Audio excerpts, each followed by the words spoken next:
Ever since Hopeless Pursuit, I've gotten over 200 comments of people asking me to react to the quest to beat the hardest FNAF fan game. Because apparently, Hopeless Pursuit has fallen so far down on the rankings in terms of most difficult fan mod that it's not even in like the top 40 anymore. But this One Night at Frogger's, is truly the hardest. Oh, also, I will be collabing with Bones tonight on my Twitch channel at 6:30 p.m. Eastern Standard Time. We're going to be hosting a open Q&A where you guys can ask questions, and after that, he will be helping coach me to beat my first ever FNAF max mode. Now let's jump into the video. Throughout my time on this channel, I have been pushing myself further and further on an eternal quest to find and conquer the hardest FNAF challenges. From the original max modes in the first FNAF games, to fan games, to mods of games that look like this. It's literally such a good meme template, it's not even funny. Someone needs to make it. It'll go viral on Twitter, I swear. Also, I already understand this is like totally a sequel to Hopeless Pursuit, so this is gonna be great. I've tried time and time again to one-up myself and complete even harder challenges. And today, I've done it again. Hello everybody, and welcome back to the Bones 5 YouTube channel on... I feel like literally as long as FNAF never dies, Bones could just make this same video every single year for the rest of his life until he dies. Because there will always be a new hardest mod that comes out, or fan game, or again, whatever you want to call it, whatever it is. There will be one. It will continue to evolve. It's almost like, I don't know, I'm equating it to like Geometry Dash right now, because like, dude, there's always harder levels than that, but I don't know. It can equate to so many different things. But yeah, looking forward to more Bones. Thanks for suffering for us. I appreciate it. YouTube. A few months ago, I made a video where I beat a challenge known as Hopeless Greed, which is essentially a super buffed version of Ultimate Custom Night's 50/20 mode with an additional self-imposed challenge added on. At the time of completion, this was the hardest verified FNAF challenge that had ever been done. But on that video, there were a few comments that suggested that I try something that is arguably even harder. Something simply called Max Mode from Bro, this shit looks so cursed. A completely original fan game called One Night at Frogger's. An unverified challenge that hasn't been completed yet in the true hardest original FNAF fan game. And looking at the gameplay... Wait. So right now, no one has completed this at all. Also, why is the power at 858.012%? Honestly didn't seem that hard compared to Hopeless Greed. At least it wasn't nearly as chaotic. So the fact that it was being hyped up so much caught my attention, and I really wanted to know if this challenge was truly harder than Hopeless Greed. Also just saw that there was like things you could buy that said like a certain damage. Like, is there like a boss? Like, is there like an ultimate Frogger you have to kill every night? Is that like the objective in this? Greed. So I set out on a quest to complete what may be my hardest challenge yet, Max Mode.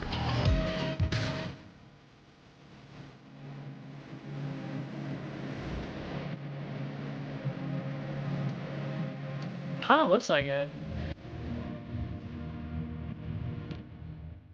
Now, similar to most FNAF challenges at this caliber, you don't just jump right into Max Mode. Max Mode has an easier version known as Min Mode. So in order to structure this video... Dude, who the hell is playing Min Mode first? Come on, dude. You just sound like a pussy if you do.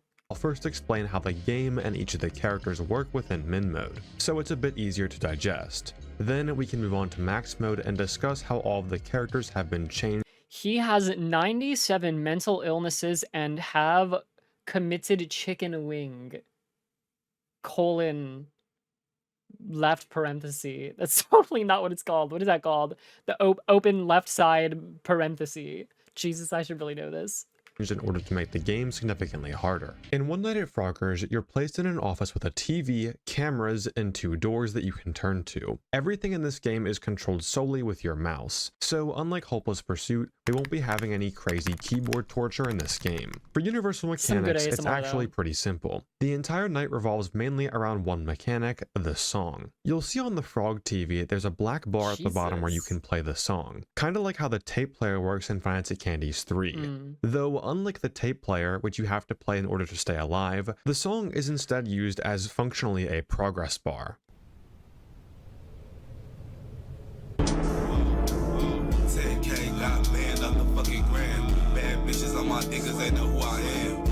When the song finishes, the night ends. The only catch here is that the song will pause whenever you open the cameras, so you'll have to click to replay it whenever you exit the cameras in order to continue progressing through the night. For this reason, there really isn't a definite night length for min mode and max mode, as we only know the lengths of the songs. But generally, min mode lasts about 5 minutes and 40 seconds, and max mode lasts around 7 minutes and 50 seconds. Damn. Also, unlike Hopeless Pursuit, there are only 7 characters total. I like that. These characters are far more threatening on their own compared to an average character in UCN.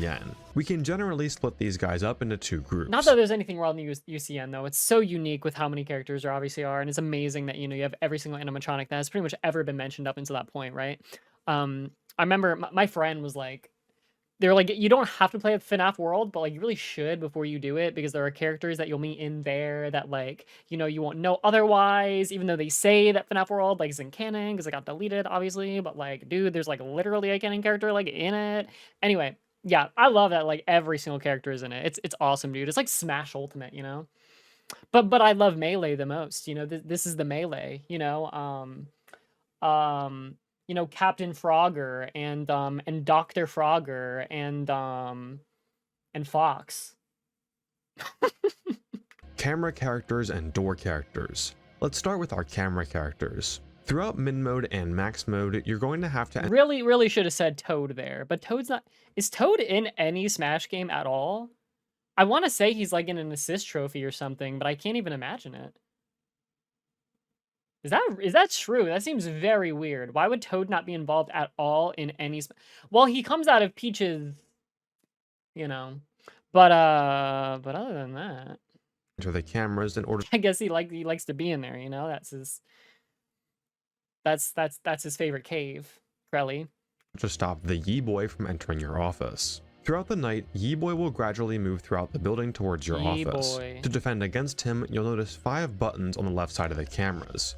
These are your buses. Each of these buttons will send a bus to a specific location in the building at the time specified next to the bus. For example, bus 5 will send a bus here exactly 30 seconds from when you click the check mark to send the bus. Oh, I see.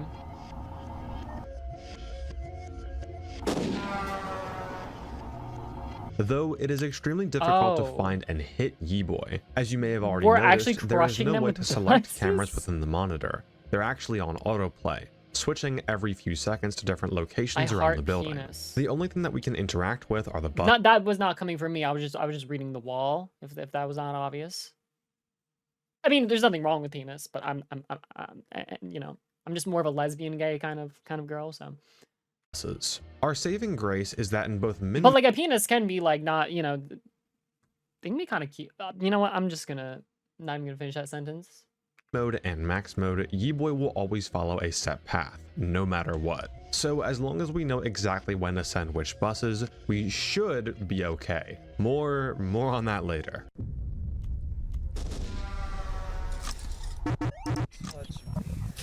That was in. Bullshit. That was in, bro. Oh my god, bruh. The only other character that's directly in the cameras is Maximum 56. The entire objective with Yee-Boy was to hit him with the buses, but Maximum is the complete opposite.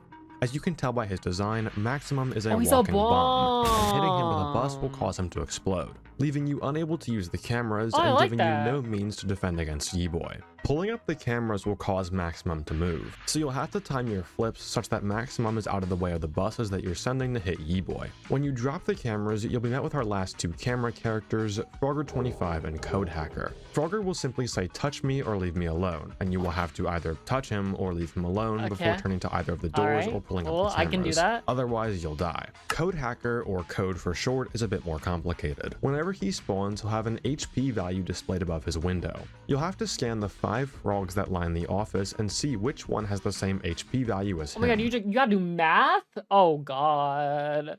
Then hit him with that frog. If you fail to hit him with a frog before you turn, dude, imagine they start making you do some PEMDAS, dude. We were talking about parentheses before. You die. Leave me alone. Depending on where Frogger and the correct HP value frog for Code spawns, you can already see how these two can combo with each other in order to create some pretty annoying situations. Especially with this little shit, oh my god. But they wouldn't be that threatening if you had time to process them. And that time is taken away by our door characters. Our last 3 characters occupy the left and right hallways that you can turn to: Aiden Moore, Matt Warkowski, and Toilet Frog. Aiden is a buff green frog that will slowly approach from either the left or right hallway. If you look at him, he stops moving, but if you close the door or aren't looking at him, he'll inch forward. When his timer reaches 0, make sure the door is closed or else he gets in your office and you die. Once he's cleared, he'll spawn in the opposite hall to repeat the cycle. While Aiden is a slow-moving threat throughout the hallways, Matt Warkowski is the complete opposite. Taking the appearance of Costume from Chuck E. Cheese Rebooted, Matt Warkowski functions as a reflex and aim test. See? Told you I wasn't lying in those teasers. Y'all thought it was Chuck E. Cheese. That's some mighty fine bait right there. When he's poised to attack in a hallway, he'll lunge at you when you turn to the hallway, and you'll have to flick your mouse to the door button in order to close it on him. If you fail to close it before he reaches you, you die. Our last character is the one that you'll spend the most time dealing with throughout the entire night: Toilet Frog. That's a toilet. I can't make the physics joke. I promised I wouldn't make a physics joke. I'm a man of the people. I won't make a physics joke. No more physics. On every second but he's time going you to at turn, some point Toilet though, will right? spawn. Come He'll on. teleport your cursor to the start of a path that he outlines across your screen, and you'll have to make your way through that path before he I'm just reaches saying, like, when you're least expecting it is gonna come, so just get ready. you in order to turn back. If he ends up reaching you before you complete the path, or you touch outside the path, Oh you my god, lose. this is just like the impossible game. Oh my god, that makes me sound like such a boomer, dude. But it looks just like it. It looks literally just like it. Toilets' paths are always the exact same every single run, starting with a squiggly path, then an upside-down U-shape, a path where you have to ride on a spinning pineapple and Vinny from Candy's 3 in That's order to make it cool. to the other side, a path where you have to juke this geometry dash icon, and the heart path. Combining all Bro, these you characters into failed! one challenge seems pretty confusing, especially with how the door characters spawn. But thankfully, both min mode and max mode are almost completely scripted and I'm not gonna lie, I'm really enjoying. It's so much easier to follow everything that's happening here, especially even just the way. Not that there's just like less characters, but also they're created in such a way where again they play off of each other so easily. Like it's crazy how basic the design of this game is, but I guess just like the margin for error is just probably like so small. I don't know, it's interesting. terms of how they're played. In Hopeless Pursuit, our saving grace was that there was a rough cycle that we could follow that would hit every point of interest that we needed to check in order to stay alive. And we have a similar one here. In fact, the cycle is so integral to the gameplay of min mode and max mode that to this day, as of writing this script, I've never even played the main game of One Night at Frogger's and instead just jumped straight to the max mode and learning the cycle. I mean, I would literally do the exact same thing, so all good, Oomphy. So let's go over how exactly one cycle in min The thing is that like I'm not as good as Bones, so then when I do that, my community starts getting mad at me because I might get stuck on something for like an hour straight, making no progress. Then everyone's like, "Bitch, you should just did the easier mode," and I'm like, "But that's not me though. I don't wanna." mode and max mode works. But before we get into that, I'm gonna give a quick There's reminder. just something about like getting railed. It's just good. I don't know. If you're enjoying the video so far, please consider subscribing. Damn, bro, Bones has been growing so quickly, so fast. It's nuts, dude. He's almost at 500,000 now. Also, again, yeah, subscribe to him if you're not already. If you're here, that would be crazy. But if you're not, you should. But also, this is where I'm saying like you absolutely 100% should be subscribed to me as well, especially really like following my Twitch channel because as you saw at the start, tonight I'm literally collabing with Bones on my channel. He's not streaming on his. So if you were expecting to like see that on his channel, you're not gonna. So yeah, come follow me on Twitch and like it's gonna be a fun time, dude. There's no fake stuff. A lot of people are like, this is not real. This bitch did not get him on the line. I did. In fact, I'm not trying to make it sound like he was groveling. He was not. But he made the first move, which was crazy. Bones joined my Discord channel or server and was like, well, I won't give you the whole lore. I won't tell you how the whole thing played out. But yeah, he was hitting me up, and I was like, dude, like let's collab though. And he's like, absolutely. And then we just locked it in for today, which is just nuts, cause like it just moved so quick. But yeah, if you want to see the Discord logs, it's kind of funny. Join my Discord server too. It's in the description as well as my Twitch channel. But anyway, let's move on. It helps more than anything, but of course only do so if you're enjoying the video so far. Okay, I won't lie to you guys, the cycle for min mode and max mode is super complicated to learn, but once you have it down, it's really easy to follow. I'm gonna try and break it down as much as I can, because if you can understand one cycle, you can understand the entire night. The cycle is all centered around Yi-Boy. As you'll come to see throughout this video, Yi-Boy is without question the hardest character in min mode and especially max mode. Essentially, we're going to have to find specific points where we know Yi-Boy is vulnerable and can be hit with a bus, then deal with everyone else in between the times that we're sending buses. Okay, I Thankfully, understand, min mode yeah. is built completely around this cycle and has the buses highlighted whenever you should send them in order to hit Yi-Boy. As you can see, the windows that you have to send buses are extremely small. Even though Yi-Boy is like kind of fat, Yi-Boy is very good at dodging. In fact, the widest possible timing to hit Yi-Boy is 0.4 seconds, with most of the timings being 0.2 second window. Excuse me, what? The longest gap you have to hit him is 0.4 seconds, and we're summoning buses that have extremely long wait times? That is nuts. That's actually insane. What? I don't know about you guys, but that speed is scaling above like everything ever. When the night first starts, you'll have to send bus 4 anywhere from 2.0 to 2.3 seconds, but this is only needed at the very start of the night. Once this bus hits Yi-Boy, we're going to repeat the same pattern for buses throughout the night. Each full cycle of buses lasts exactly 35 seconds. And within those 35 seconds, we have 3 barrages or groupings of buses with 2 buses each. In the first barrage, we send bus 2 and 3, in the second barrage we send bus 5 and 4, and in the last barrage we send buses 4 and 3. If sent correctly, you'll be able to keep Yi-Boy at bay. However, it's not that simple when everyone else is active. We see this as early as the first barrage, when we have to send buses 2 and 3. Because of the nature of the cycles, we don't have to remember exactly when to send each bus.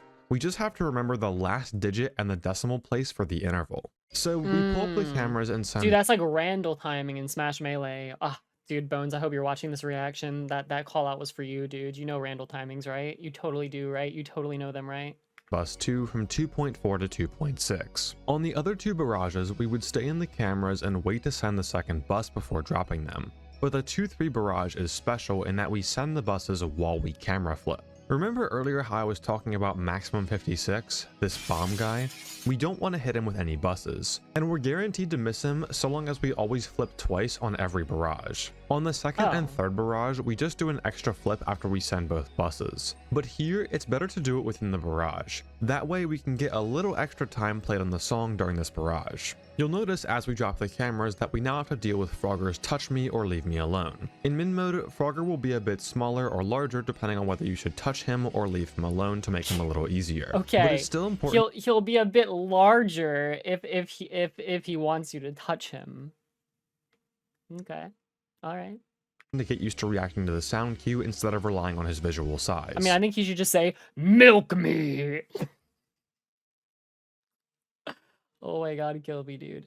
You gotta be a part of my community, okay? It's not that weird for me to say. That sounds crazy if you don't really watch my streams, but anyway, we're just gonna move on. Touch me. Touch me. Once you send the first barrage, we turn to the right and close the Why, dude? Why? Oh my god. door on the 7-second interval. This is the first Matt Warkowski spawn, but we don't have to react to him quite yet. We're just setting up him and Aiden more to be on the same side of the office for later in the cycle. Now we turn back to the center and to the right again in order to get Toilet. Within the cycle, it's very important to understand exactly where you are in the cycle when you're doing Toilet's paths. By himself, Toilet is easily one of the hardest characters in the game, but you also have to keep track of exactly how much time you spend within the path in order to stall Aiden more. Bear with me here, because this is going to get a little complicated, but I promise it'll make sense once we talk about a complete cycle. You see, Aiden Moore is stall whenever you're looking at his hallway, as we've already discussed, including when he's behind Toilet in that same hallway. So, on any of the paths here highlighted within the cycle, you're going to want to stall for as long as possible when making your way through Toilet's path, so you can have more time with Aiden later. You can use the slap sound that Toilet makes when he approaches as a metric. For these right side paths, you're going to want to do them in 5 slaps in order to stall Aiden. I Thankfully, like this first path is a freebie, his as hands on the Aiden is wall currently sound. on the other side of the office, so we can do this in any amount. Now we're going to have to send the second barrage, 1.3 to 1.5 for bus 5, and 2.3 to 2.5 for bus 4. For me, this is What's crazy to me is like this feels like such an easy breakdown. It almost seems nuts to me. This is the hardest game. Like, when is it gonna get difficult? That sounds crazy to say. This is obviously difficult, but he's making it sound so easy. It's like, oh, just remember like a couple of intervals, you know, just flick over here to the left, just wait a little bit of extra time so you get the little double action, get the little double pump, switch over to the mid screen, do the quick old math, go back, intervals there. Oh, but do a double flip so that way the bomb goes away. All right, send the bus. Dude, I mean, I am on the level. Also, we're at 990.712% power, which is great. Love that. the easiest barrage, as the timings for the buses are exactly 1 second apart, making it pretty easy to time out.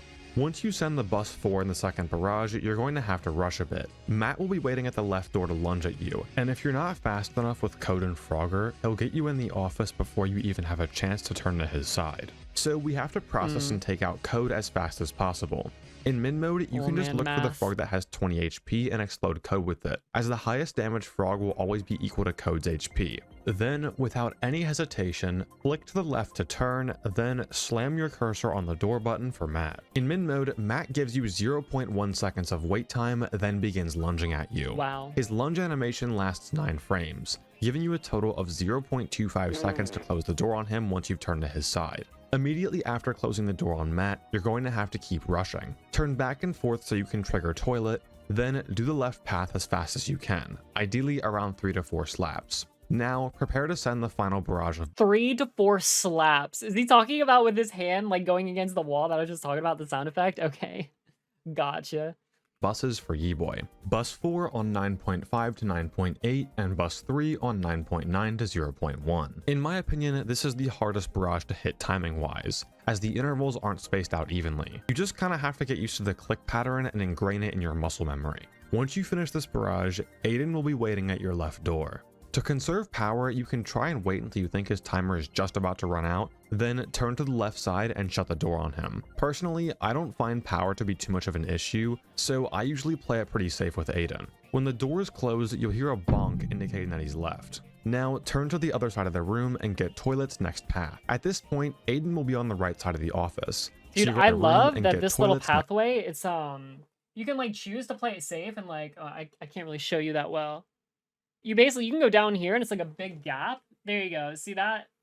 Or you can do like this little quick skinny pathway. I like that. That's cool, dude. I like the alternate path option. next path. At this point, Aiden will be on the right side of the office, so you're going to have to stall out this path for as long as you possibly can, preferably in 5 slaps. As you return to the center, flip twice in order to offset maximum, then wait until the next 1.5 or 6.5 second mark on your timer and prepare to flick for Matt. Once you turn back to get toilet again, you'll be ready to send the next 2 and 3 barrage to start the next cycle. In my opinion, this 2 and 3 barrage is the hardest part of the cycle. You have to time this super tight bus 2, then between sending bus 2 and 3, you have to recognize what Code's value is and whether or not you should touch Frogger before pulling the cameras back up to send bus 3. Once That you does sound send bus horrible. 3, you have to explode Code as fast as possible. Otherwise, Aiden will get you from the right. This is why we had to stall out those toilet paths for as long as possible, as Aiden will be crawling into the office at this point from the right side. Most times, I was barely catching him. From here, we just repeat that same 35-second loop for the entire night. So yeah, all of that talking was just for one singular 35-second cycle. Thankfully, there isn't any Oh! variation between cycles. I did not. I thought that graph was for like the whole night, bro. I'm not even kidding. Oh my god. Oh, this is horrible. Aside from the paths that toilet is on, and even those loop back around eventually. When I actually began attempting min mode, it was a bit of a shock, honestly. You see, min mode by itself is still very difficult. In my opinion, it's a bit harder than 5020 NDC from UCN Deluxe. For me, the hardest part of Really? min mode was just learning the cycle, then staying consistent throughout the entire night. In the Hopeless Pursuit video, I spent I a lot mean, of it does really require like, you got to know the exact set path for the entire thing. Like, if you were just going into min mode blind, trying to like, just do it, without any extra information, it would be extremely hard to get through because like there's almost kind of only one way to do it, right? You have to know exactly what you're doing. Time ranking characters based on difficulty within the max modes, building up to Hopeless Pursuit and Hopeless You can Greed. kind of say that for like everything when it gets so hard though. Like that's why they're so hard, right? Like there's pretty much like one set path you have to take and the margin for error is extremely small. And that's just like and then you get a mix of like, having to have like really good like aiming and like crosshair position and stuff like that, fast with your snaps, maybe a little mental math, some puzzle action like we got going on here. And I think it was super interesting seeing how the rankings change as the modes get harder. With only 7 characters here, I can spend a lot more time going into the intricacies of what makes certain characters difficult. So let's talk about who's the easiest and hardest in min mode. Personally, I found Maximum, Code, and Matt to be interchangeable as the easiest characters within the night. Code's mechanic could be difficult if the values of the frogs were randomized, more on that one later too, but because min mode always has the exact same value for the highest damaging frog, you just need to see which frog equals 20 and hit him with that. Matt I thought would be somewhat challenging, but turned out to be extremely easy. Even though you only have 0.25 seconds to close the door on him, the hitboxes in min mode are very forgiving. Oh my god, he's can opening the door right not now. even be close to the door button, but still be within the hitbox to close it. Maximum functionally doesn't even exist as long as you follow the cycle, but I guess you could say he makes Frogger and Yeeboy a bit harder since you have to flip an additional time after every barrage. With these 3 at the bottom, I'd say the next hardest character would be Aiden. He's not an issue because he consumes power, or even waiting on him to leave since he makes a very noticeable sound cue when he does. It's more so just him forcing you to stall on the toilet paths, and being right at your door when you're doing the 2-3 barrage. After Aiden, I'd say Frogger would be next. Even though he's made visually smaller and harder to hit when you're not supposed to hit him, this character perfectly capitalizes on your brain fart moments, and oftentimes I just found myself touching him out of instinct for literally no reason.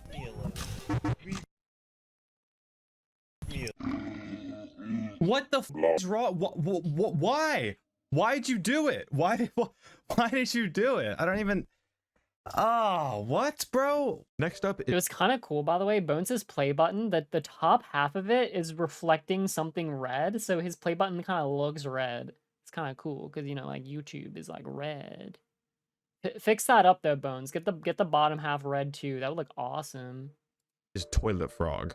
I think no matter who you ask, this is the most agreed upon character to be in at least the top 3. You spend more time on this character than anyone else by a long shot, and having to master all of Toilet's paths on both the right and left side requires a good bit of consistency and aim. I'm going to take a bit of time here to admire the design of min mode and max mode here, because I think Toilet Frog mechanically is one of the most genius characters I've ever seen implemented in a max mode. You see, with mouse movements in any kind of game, there are generally 2 kinds of movements: flicking and tracking. Oftentimes in games like Counter-Strike or Valorant, movements are more focused on flicks and corrections, with short interactions where a victor is Dude, Bones, literally just grab my Counter-Strike clips. They'll look better than this, I promise. Determined by who has the more insane reaction time and precision. Whereas games like Fortnite or modern Call of Duty games favor a more tracking movement, where you're slowly moving your mouse on a target and tracking them as they try to avoid your line of fire. Every character in One Night at Frogger's is flick-based. You have to flick the door buttons for Matt and Aiden, the camera buttons for Yeeboy,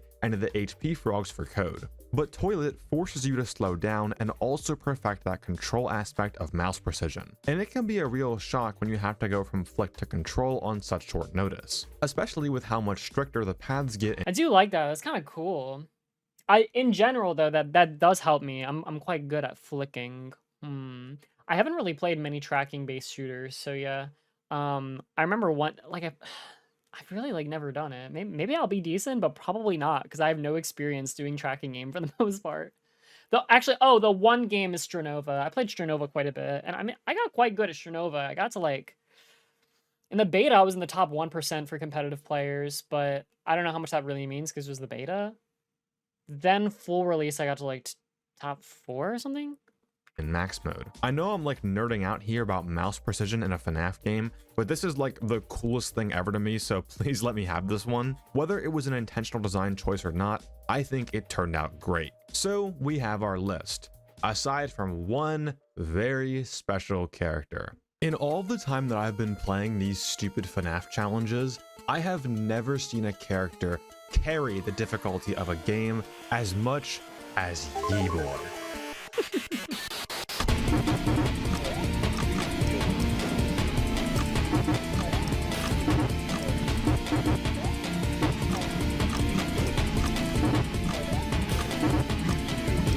Ye-Boy is outrageous in this game. I know I've touched on before how he works, but I don't think I've really stressed enough how difficult this character I love how really dumb and is. stupid he looks too. Ye-Boy is miles ahead of everyone in difficulty. Like, that And motherfucker's trust gonna me, piss you off. It only gets so much worse. Let's talk about this for a second. So we have 3 barrages of buses per cycle, which comes out to 6 buses that we have to send. So that's 6 buses per cycle. Now, the night and mid mode lasts approximately 9. So guys, I've actually had a cupcake sitting next to me this entire time. I'm still watching, but I'm gonna eat my cupcake. I've never eaten food ever in a YouTube video or stream, okay? I don't do that. So, I hope that's okay. I'll eat it super quick.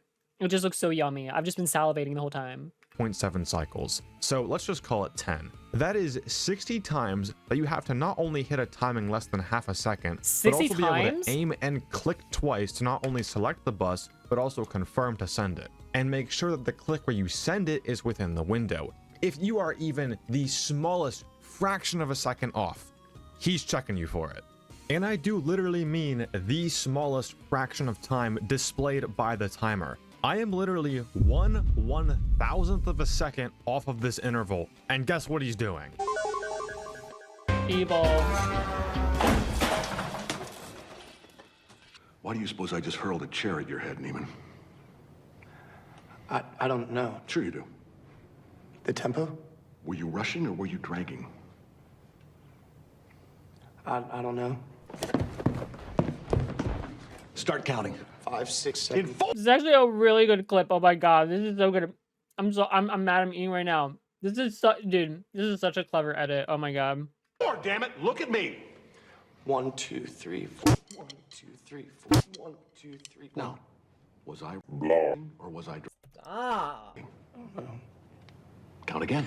1, 2, 3, 4. 1, 2, 3, 4. 1, 2, 3. Or Ah. so you do know the difference. If you deliberately sabotage my band, I will you like a. Now, are you a or are you a or are you going to be on my time? Thankfully, Ye-Boy's hitboxes within the cameras aren't too bad, so the aiming part is manageable. And in mid-mode specifically, That's such a there's good a few edit. tenths of a second of grace for the intervals. But man, when I Cupcake was finish. first starting, it felt like I was literally only dying to this character and this character alone. It was which chocolate? It was like a double chocolate with a vanilla buttercream icing, by the way, with sprinkles. So good. The problem with Ye-Boy is that he really takes advantage of Homemade. incorrect muscle memory. Remember, min mode and max mode are completely scripted, down to like every last detail. So if you ingrain a certain click pattern for a barrage in your mind, it is super hard to correct that pattern later. And I seem to be having that problem a lot. Eventually though, I was making some progress in min mode, and it became more and more rapid once I managed to escape the first cycle. Since the cycles are just 35-second loops, I found myself jumping minutes at a time on personal bests. If there's one thing that I was good at with min mode, it was consistency. Having very minimal RNG and being significantly easier on my body to play compared to something like Hopeless Pursuit, I was actually able to start getting some pretty decent runs into min mode. The only super annoying parts about min mode were some of the changes as the night goes on, particularly the phone calls, as it made Frogger's sound cue a lot harder to hear. I couldn't f***ing hear him, bro. I had about 5 hours of playtime in min mode when I was looking to beat it, so I just had to lock in and make one last push to finish the mode.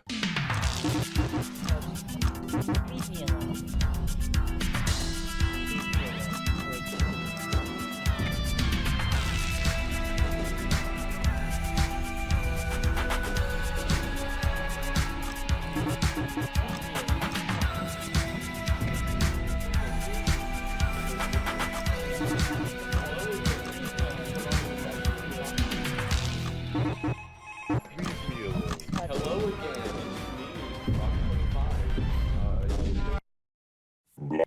And with that, our training is Nice. officially concluded.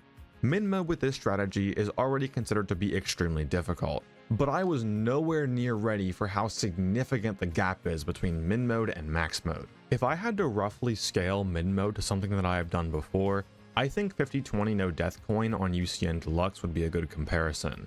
And jumping to max mode felt just as crazy as going from no death coin to hopeless pursuit, arguably even more of a gap. So what makes max mode so much harder than min mode? Tell me. The best way that I can describe the immediate change between min mode and max mode is constrictive. Even without any characters activated, your movement will feel much more awkward and claustrophobic. We'll get more specifically into character changes later, but just on the office alone, all of the hitboxes for pretty much everything have been significantly decreased. In min mode, every hitbox, especially the door button hitboxes, had a lot of overhang between where the object visually ended and where the actual hitbox for it ended. But in max mode, everything is pretty visually accurate, and you don't really realize until you make the switch how much min mode was holding your hand with these hitboxes. Again, I can't stress enough how max mode looks really easy as you're watching it, but when you actually play it, it is so much harder. I remember how badly I got gaslighted when gosh, dude, this is such like a I can't believe I'm mentioning this game. But I played like the game Crunker pretty religiously for about like 6 months, and I was like, I wanted to be like a pro in it. I was part of a clan. We were in it for a while. But I played sniper. And but regardless of what weapon I used, you would get headshots in that game so consistently, your headshot rate would be like 80%, and it's just like, oh my god, like what the heck, like I just hit heads like that. And then you go play like Counter-Strike or like another game, and you're like nowhere near hitting headshots as often. And it's just because the hitbox of, you know, Crunker heads are so big, it's like they're like in the way of the body, so it's like even if you're going for a body shot, you just get a headshot anyway. So yeah, no, hitbox sizes absolutely matter a ton. And I think how small everyone's hitboxes are one of the primary reasons for this. As far as other universal changes go, if that was not obvious, by the way, I guess if you mostly only watch like these reactions on like FNAF on YouTube and stuff like that, and you don't really follow me too much, the reason why I do like these videos a lot, other than them just like being well-made videos, and I like bones, I'm very competitive as well. I've competed at a pretty high level at a handful of games. I guess the ones that would be most would be like Crunker, Smite, definitely. Smite was the game I was probably most competitive at ever.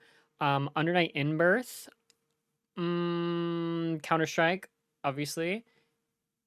I guess those would be like my highest ranked games, and I guess potentially Stranova. But that didn't last that long. I don't know. Neither did Crunker though. But Crunker had such a short lifespan of like actual like a dedicated group of people playing. Like some people still play that, but like barely anyone. Like that game actually used to be so popular. It was crazy. But that only lasted for like a year, maybe 2.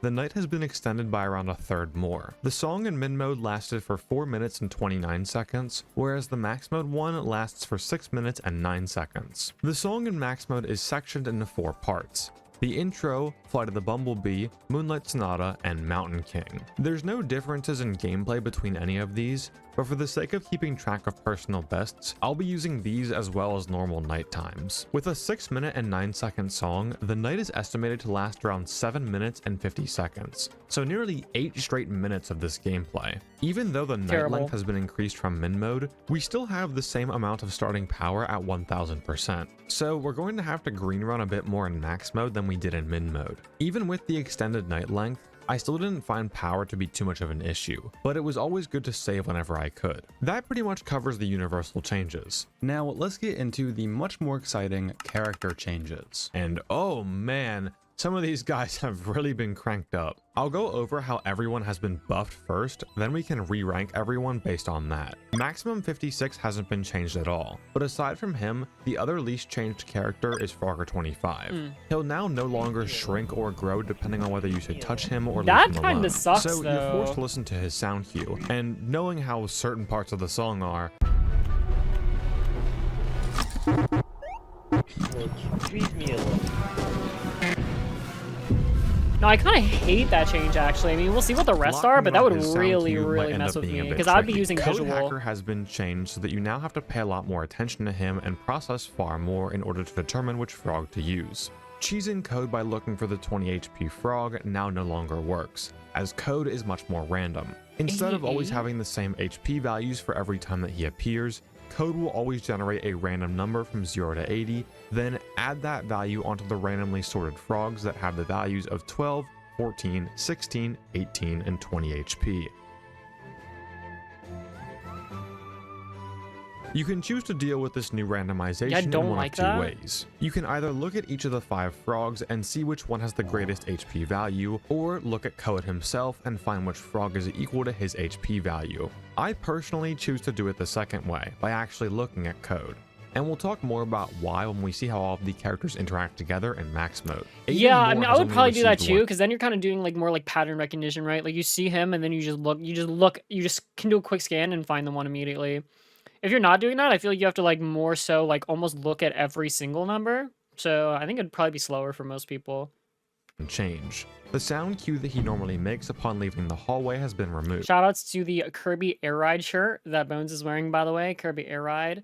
Okay, how many tangents am I gonna go on? But that was my favorite childhood game to play with my childhood friend. We probably had over like 1,500 hours in it just from like kids, as us kids playing it. Dude, we played that shit every day. So fun. So now you have to guess when he's gone. Real touch me. Touch me. This doesn't seem like much of an issue at God. first, but not having this sound cue forces you to think about how much you've stalled him throughout the cycle, and how long you should wait before turning or close the door in response. Matt Warkowski has been changed so that he no longer That's waits pretty bad 0.1 seconds before lunging at the player. Instead, the moment you turn to the hallway, he's already initiated his jump scare animation, and you only have 9 frames to hit the door button to stop him. Damn. This change on its own isn't really that bad. I'm willing to bet that during min mode, you probably closed Matt off within the first 9 frames most of the time anyway. What Matt benefits a lot more from are the universal changes to the hitboxes for the door buttons. In min mode, the door hitboxes. Yeah, if you like had muscle memory that was sloppy, this is probably going to be really rough for you. But if you like really tried to keep your eye on the red button and like I don't know, anyway, basically yeah. Once you get used to it, I think you'll be fine. I guess you could say that for everyone, but I think this is okay. Are extended horizontally much more than vertically, specifically for Matt. And while there's still a tiny bit of grace in max mode, you have to be much more precise with your flicks. While the guys that we've gone over are definitely hard, these last 2 characters, oh man. Let's start with Toilet Frog. We all know this guy, the path guy. Dude, look at this. Every single one of Toilet's paths has been reduced in size. And the geometry dash icon on path 4 has been increased in size and speed as well. Some of these paths are so small that they're literally the size of your mouse in width.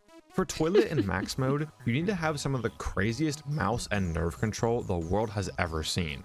Shake or stutter even in the slightest bit and you'll end up dead. But even Toilet is a literal speck compared to the hardest character in max mode, and I'd even argue the hardest character that we have ever seen on this channel. You know him, the Yee-Boy. Yay! Remember before how I said they were so gracious to give us an indication Thank God I don't gotta play this shit, you know what I mean? Thank God we're watching. in min mode on when we should send the buses for Yee-Boy? Well, no more green lights for you, buddy. You gotta use the timer. Not only do you have to use the timer, the hitboxes for Yee-Boy are insanely small, both to select the bus and to actually send it with the check mark. I can't tell you how many times I've selected the bus but didn't move my mouse far enough to click the check mark and the bus didn't send and I missed the interval. So not only does Yee-Boy require you to hit timings that are within 0.2 second windows damn near blind every time, but you also have to accurately flick between the camera button, the button to select the bus, and the button to actually send the bus, all while your eyes are looking at the timer, code, and your mouse. I hate Yee-Boy requires that. your eyes to be in a million different places at once, and always have an internal clock within your muscles telling you exactly when you have to send each bus. Out of all 7 characters, I'd say that Yee-Boy made up 80% of the deaths in serious runs. This character is absolutely insane. And yeah, he can also like cheat. We'll get more into that later. So let's see how the ranking of characters differs from min mode. We already know that maximum 56 is at the bottom, but above him, I honestly don't know. Code, Aiden, and Frogger all kind of work together to make each other difficult, since if you don't do Code fast enough, you'll die to Aiden or Matt from the hallway. But if I had to rank them, I'd probably put Frogger, then Aiden, then Code. Code I found to be really finicky with some Frogger spawns. Like when Frogger spawns on top of this blue frog here and you have to slowly move around him in order to reach Code, or this green frog on the very right that I sometimes completely miss. And having to process both Code's HP value and all of the frogs, I think he's harder than both Frogger and Aiden. Next up is Matt. Some people seem to think that Matt is the hardest character in the game, and I could not disagree more. Compared to other characters, you spend way less time in the night dealing with him, and as long as you have somewhat decent aim, he shouldn't be that bad. Honestly, the 9-frame timing was never much That's of an interesting though. I'm kind of BM to say if you have somewhat decent aim, you should be no problem. Everyone's complaining like on the forums. They're like, dude, I just can't do it. He's so hard. But it's just like, listen, as long as you have some decent aim, I mean, it shouldn't really be an issue at all. Bro, clearly they don't have decent enough aim if they can't do it though. I understand, like, damn, that's kind of rough. It's like such an objective test, you know? Like, if you just can't do it, you kind of can't do it. So I understand why people would rank him as the highest. That's really unfortunate though, because basically for Bones, it's almost a non-issue, and for them, it's like every single time they have to deal with him, it's potentially life or death. It's a coin flip. For me, if I died to him, it was because I missed the door button. And after enough practice, that also kind of just stopped happening altogether. Personally, I can never understand the argument that Matt is the hardest character, because Yeeboy literally has timings that are similarly tight, way more frequent, and have way smaller hitboxes. Yeah, I mean, the thing that like kind of sells it for me in terms of what Bones is saying is the smaller hitbox where you have to like click on him and then like do the checkbox for sending the train. If that wasn't a thing, I would say that maybe there's more of an argument. But yeah, it's so similar to what you have to do, as well as the timing. So I don't know. Yeah, I don't know. It's weird. It all comes down to Yeeboy and Toilet now. And even though you spend more time dealing with Toilet than Yeeboy, I think Yeeboy is a harder character. And even though I eventually got really consistent with Toilet, Yeeboy was always a weak spot for me throughout my entire max mode journey. With all of these changes, I can say that max mode is probably harder than Hopeless Pursuit.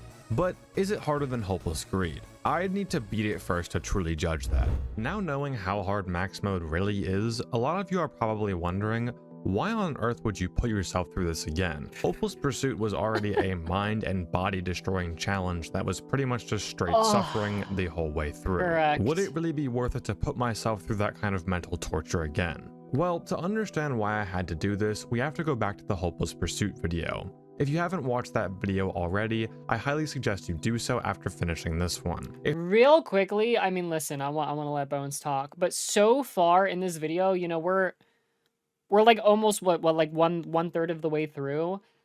He said the min mode took like what 6 hours. We haven't even heard about really the struggles of max mode yet. Hopeless Pursuit literally took bro like 3.5 months of endless playing, skipping food, not going to the gym, like literally locked in his room for like 16 hours a day. So I gotta hear like how long we're actually grinding max mode to really have a proper opinion on it, I feel.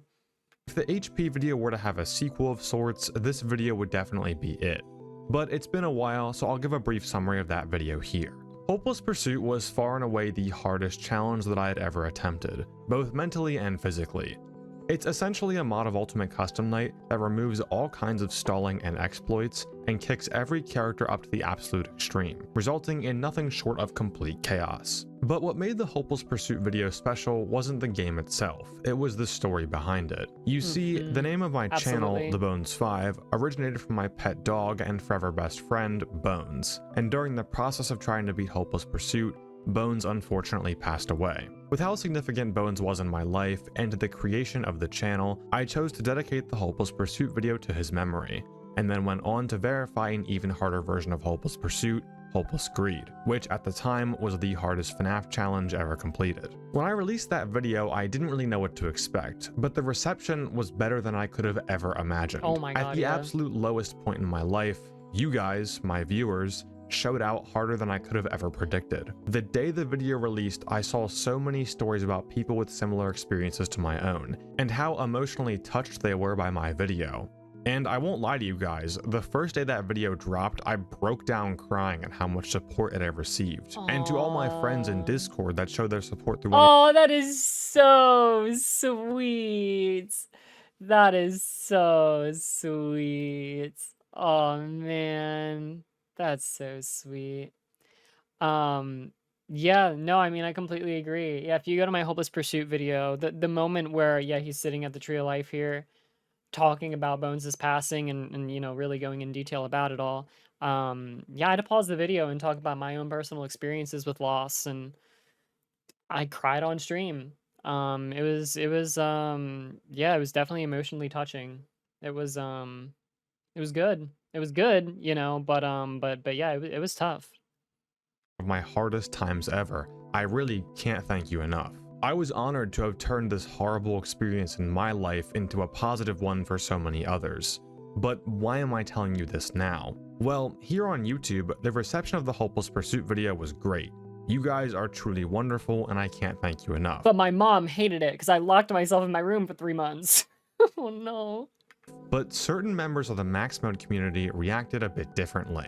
In the Hopeless Pursuit video, I never claimed to be the best player. I claimed to beat the hardest challenge, which at the time was true, but I still acknowledge that there were people better than me at FNAF as a whole. In fact, I do it in that video. And the majority of people understood this, and were very supportive of my achievement, and to those people, again, I can't thank you enough. Not even trying to be like, you know, trying to just immediately take Bones aside. Like, literally, I'm just objectively speaking here. Like, in no point in the Hopeless Pursuit video did I ever think he was training to be the undisputed best FNAF player, or did he ever say that? Like, I don't recall him ever saying that. That was never in my mind, ever.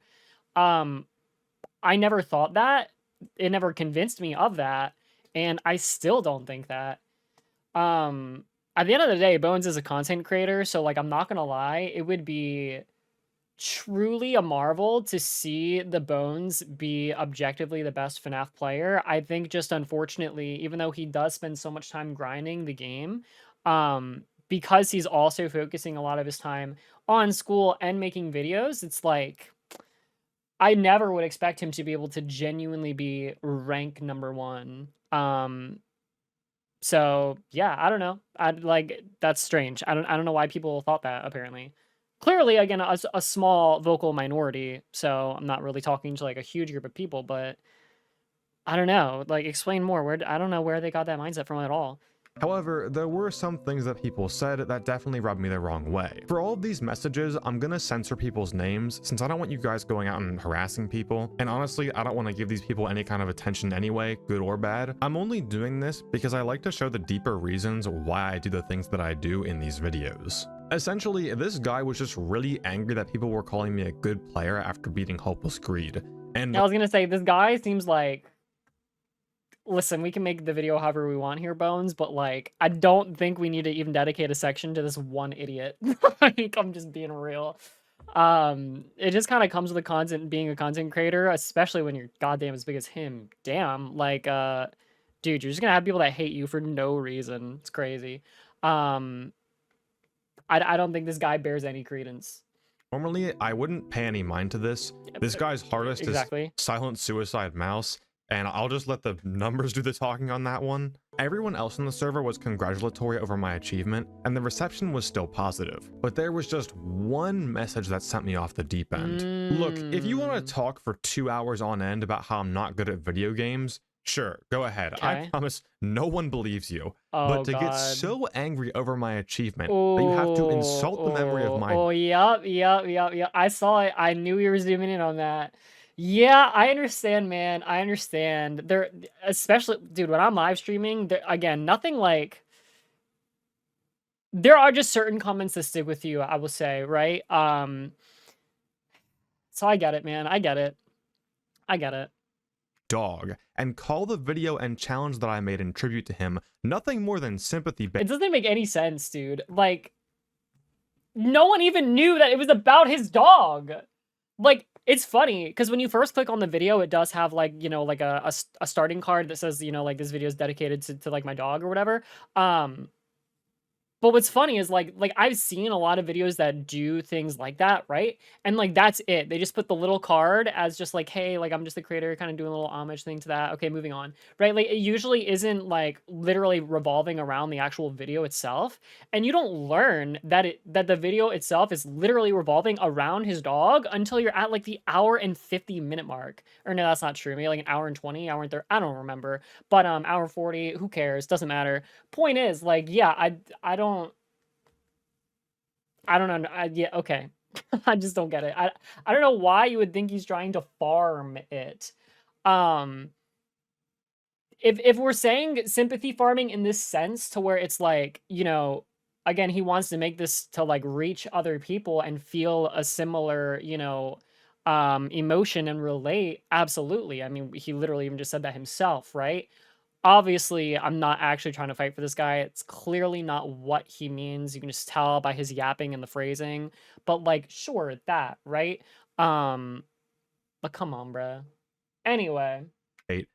I'm not letting that shit slide. Some people seem to think that I was a UCN one trick, and that if I played something actually hard, like max mode, that I would get obliterated. After all, on Frogger's 356 PB, the top comment is Bones could never. So, force Bones to play max mode. Bones could never. You know what? Let's see about that. If you want to insult my dog's memory just because you think you're a better player than me, I'm gonna prove that we're not even close. On the list of players that were supposedly better than me, I saw Frogger25. His hardest achievement is his max mode PB of 4 minutes and 23 seconds, achieved over the course of 281 hours of playtime. So, if I could match that kind of pace with hours, then will I still not be a good player? This is like so petty, but like in the best way possible. Do you know what I mean? That's so funny. Oh my god, dude. We're building the graphs, dude. We're making charts to prove that my level of skill is stronger than yours because I've beaten something faster in time than you. Oh my god, this is so good. Honestly, I don't know. I guess we'll see. I'm good at it.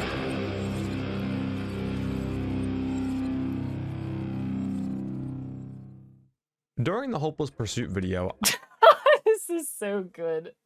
Oh my god. I kept track of my progress through the days, but I was going to take a different and more efficient approach here. When I was playing Hopeless Pursuit, I would just get on every day and play non-stop. From the like we're just beefing, bro. I don't want to say we're beefing for no reason, because we're not. That guy was an asshole. But like, it's just so funny, dude. It's so funny to just drag us all into this beef.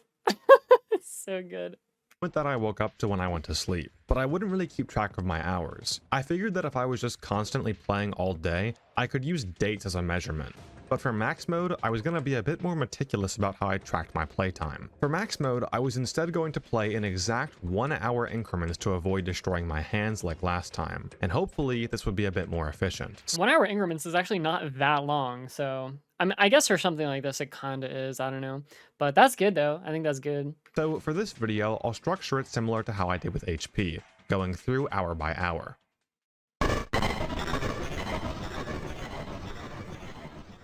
For the first 10 hours or so of gameplay, I didn't really track much because I wasn't full on playing max mode as much as I was trying to practice specific aspects of the night. I said before how I was trying to be as efficient as possible in grinding max mode, unlike how I was when playing Hopeless Pursuit. So the first thing that I did was look for variation between different parts of the night. I mentioned in the Hopeless Pursuit video how one of the things that would often get me is an unlucky bonnet spawn during a chaotic office cycle, and the only way that I could really practice that was getting to that point in the actual night. But in max mode, cycles were a lot more consistent. If we look at a diagram of the 35-second max mode cycle, there are really only a few things that can change from cycle to cycle. Before, I mentioned how Toilet has 5 paths. Path 1 is a zigzag, Path 2 is the upside down U, Path 3 is the Vinny path, 4 is the GD normal path, and 5 is the heart path.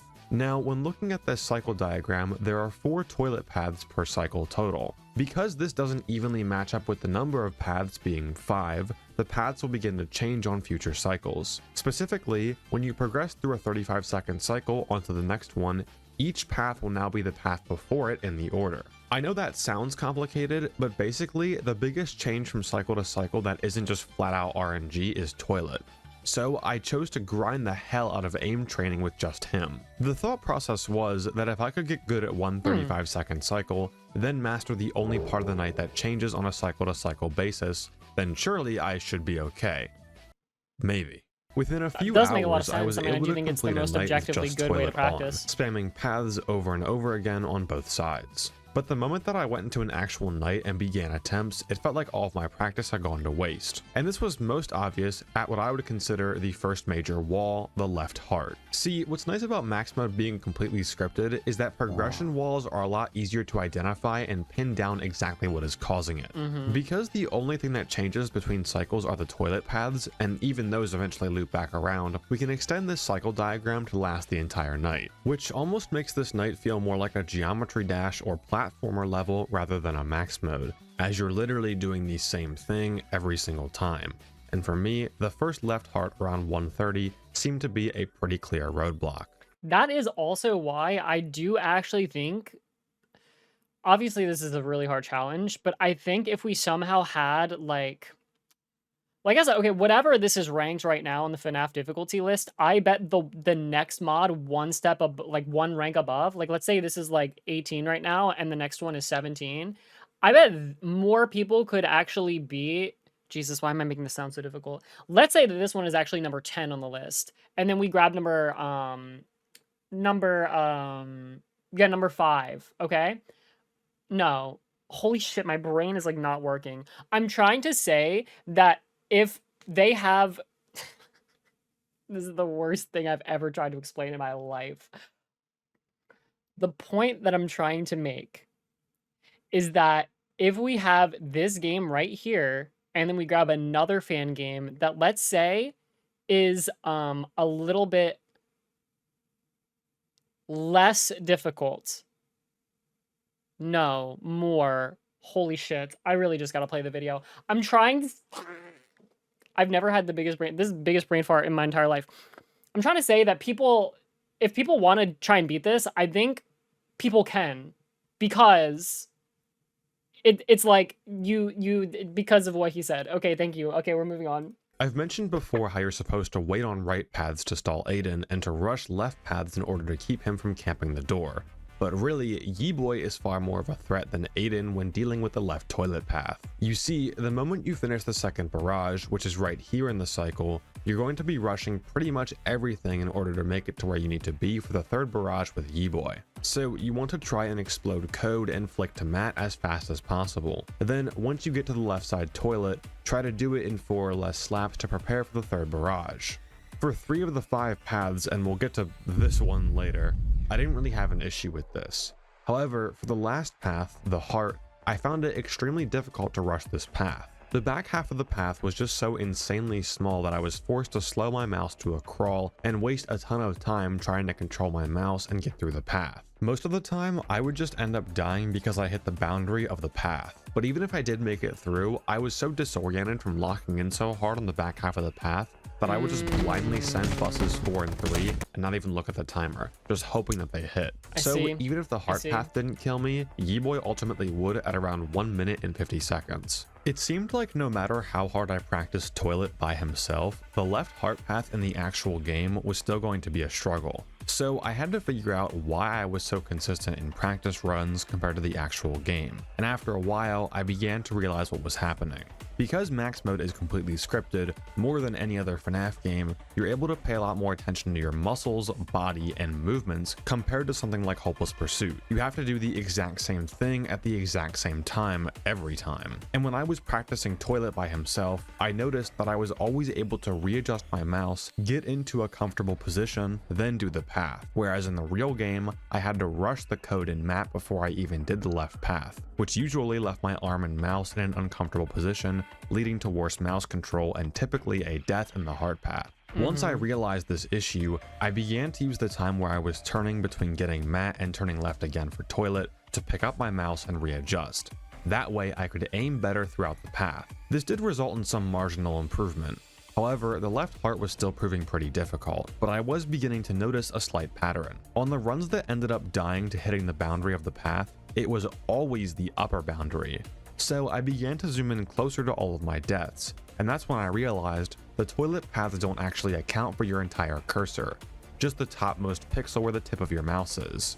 Meaning that pretty much all of your cursor could be out of bounds so long as the very tip of your mouse was still within the path. Sorry, that shouldn't be 100% obvious, but that's what I would expect for a skill-based game like this. Only using my wrist rather than wrist and arm when I reached the thin section of the path, I was able to actually start getting past the hard path in real runs. And it was only a matter of time until I was able to hit the third barrage right after the path. I say that, but I think I literally said the mouse went out of the boundary earlier in this video, and it actually didn't, because we were just talking about the tip of the mouse instead. Yeah, I'm an idiot. Okay, I don't know what I'm talking about. We're still recovering from that brain fart. I'm literally. You ever have those moments where, like, you know how people talk about like you lay in bed and then you think about all of like the dumb things that you did, like when you went to the grocery store or like a convenience store, and then you like buy the food and then they say like enjoy your food, and then you say like you too, and then you think about that for like ever. I'm just kind of like in that state of mind, just being hypercritical of myself and the words that I've recently said. So please forgive me for everything I've ever done. 13.5 hours of playtime, I have managed to get 3 runs to 151 and 1 run to 153. If I wanted to break past the first real minute barrier at 2 minutes, I was going to need to not only get past the left heart, but also hit the Yi-Boy afterwards, as he would kill at 153 otherwise. But with enough playtime and consistency, it was bound to happen soon.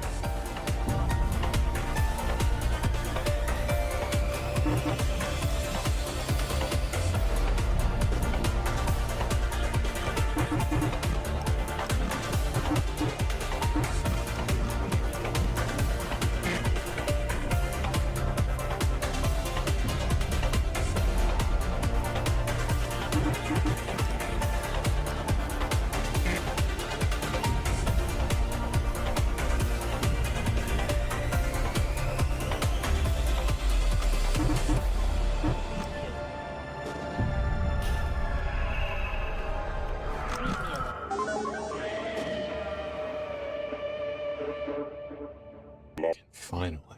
The first minute barrier had been killed with a 215. Nice. And honestly, I was feeling pretty good. Compared to HP, this had taken me significantly less time to start making some decent progress. And even though the night was longer, I was hoping that the scripted nature of max mode would mean more consistency throughout. As I inched closer and closer to Bones Could Never, all I could do was keep at it.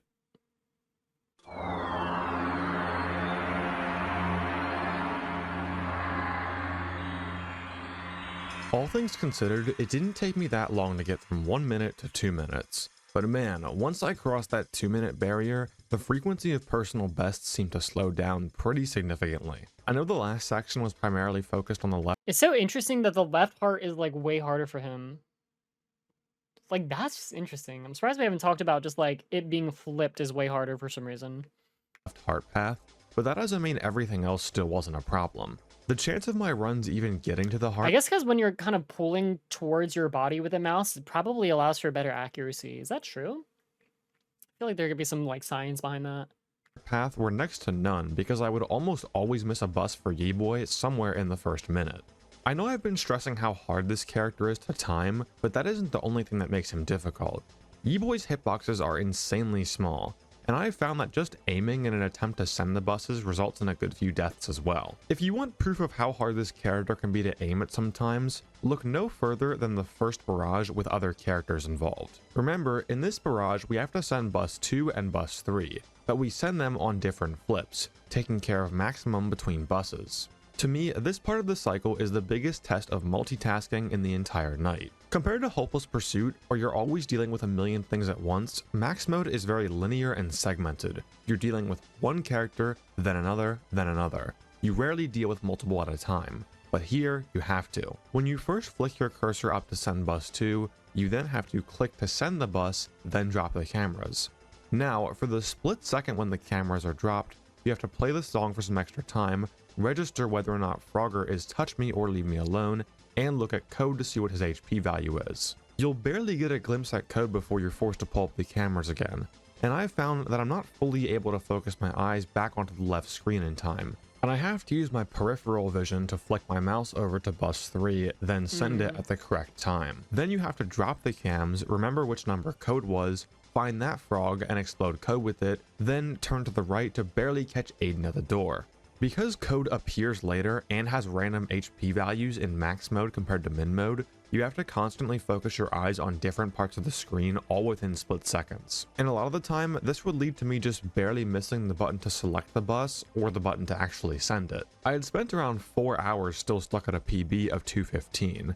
And honestly, it didn't seem like there was going to be any breakthroughs anytime soon, and I was starting to get a little bit worried. For big videos like this where I do a really hard challenge, I always try to time them such that when I attempt them, it's always over some form of break from when I'm at college. And I had It's like, how many breaks does bro get, dude? Somehow he pumps out so many videos a year. How many breaks are you getting? But yeah, dude, man, I like this challenge. I really like this challenge. initially planned to start max mode when the summer started, but now, due to focusing on other videos first, I was halfway through the summer, and based on my current progress from 1 minute to 2 minutes, getting the whole way through to an 8-minute night before summer ended wasn't really looking that realistic. I wanted so desperately to get past that 356, that Bones could never mark, and I was slowly fighting for every second. It seemed like there wasn't going to be any flukes. I just had to hunker down and attempt over and over again. And then I began to inch forward, similarly to how I had to break my 303 wall in HP. While my personal best wasn't increasing, my consistency was. At 18 hours, I had a 215, a 2-minute flat, and 3 153s. Then 2 hours later, at 20 hours total, I had a 216, a 215, and a 2 flat times 3. Like, you know what? Bones never talks about which challenges are the most fun. Are any of them actually fun to do? We love watching them, but it very much, you know, sort of feels like a torture ritual of sorts. This game looks kind of fun to play. This is the first one where I'm like, you know, I might want to do this. Not actually because, like, girl, I don't got the time for that. Specifically because, like, I'm not actually, like, a FNAF content creator, really. I'm in the sphere and it's part of my content, but dude, I couldn't dedicate, like, the next 6 months of my streams to playing this game. That would just be insane. But if I could, I might. Listen, again, if you normally just watch my videos on YouTube and don't come to the streams, if you're there and we got a lot of FNAF people there, I will do more FNAF content. If you ever thinking to yourself, like, why is Echan not doing more FNAF? It's mostly because, like, you know, there's not that many FNAF people that make their way over to my channel. There are some, but yeah, like, you know, a lot of my content is coming from my live streams, so we gotta do some level of pandering, right? We gotta stay pretty variety focused, because a lot of people on Twitch just kind of like, they just want to see me do a variety of things in general. But yeah, there's like a real influx of like FNAF people that really like FNAF. You know, I'll live stream more FNAF stuff. So anyway, you know, we'll see how it goes.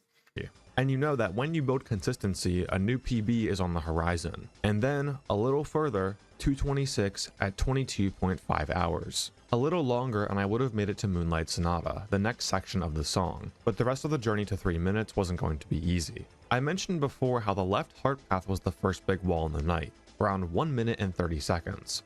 But there was an even bigger one that I was about to reach. At 23.5 hours, I managed to finally clutch out the last part of Flight of the Bumblebee and head into Moonlight Sonata.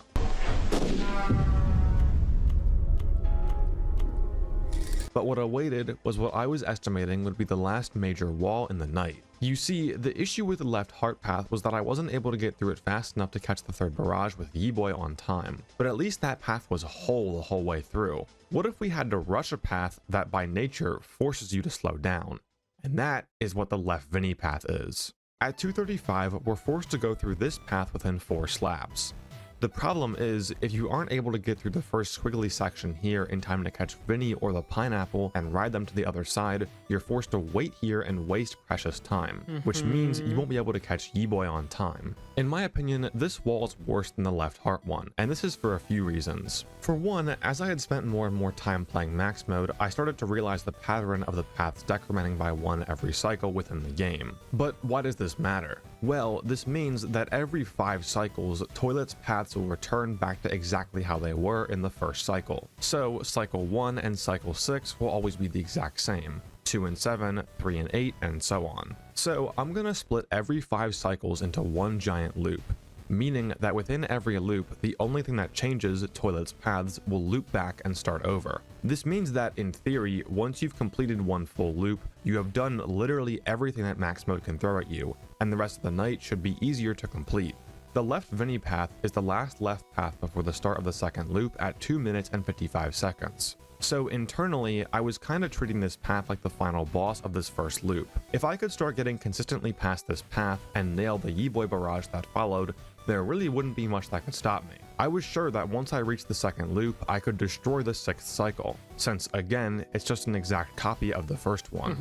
Which means if I could get past this path, I could be seeing a new PB in the 310s, 320s, or maybe even the 330s. But man, I struggled and struggled against this path. At 27.5 hours, I managed to get a run that made it through the path and even on the smaller platform, but died to a stupid mistake afterwards, not leaving the door closed long enough to get rid of Aiden.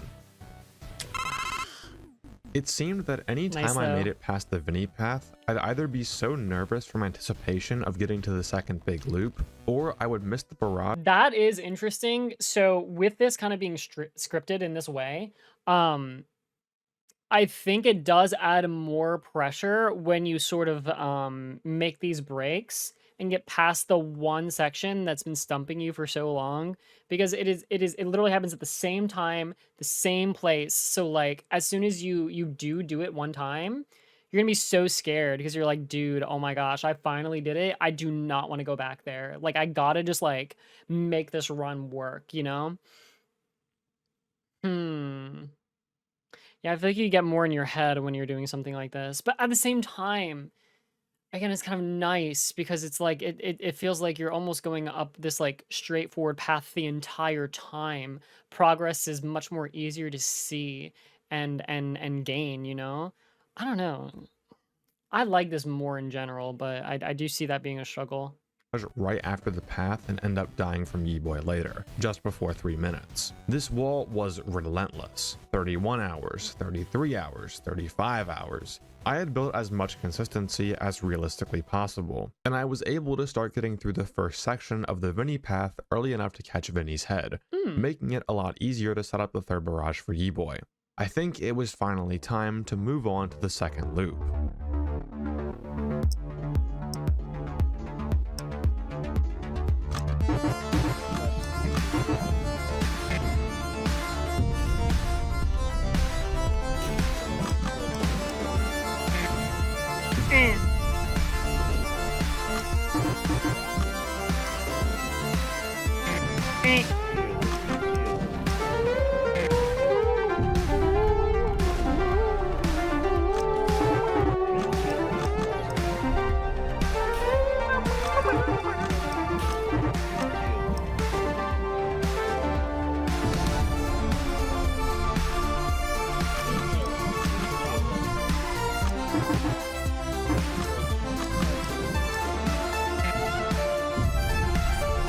Nice!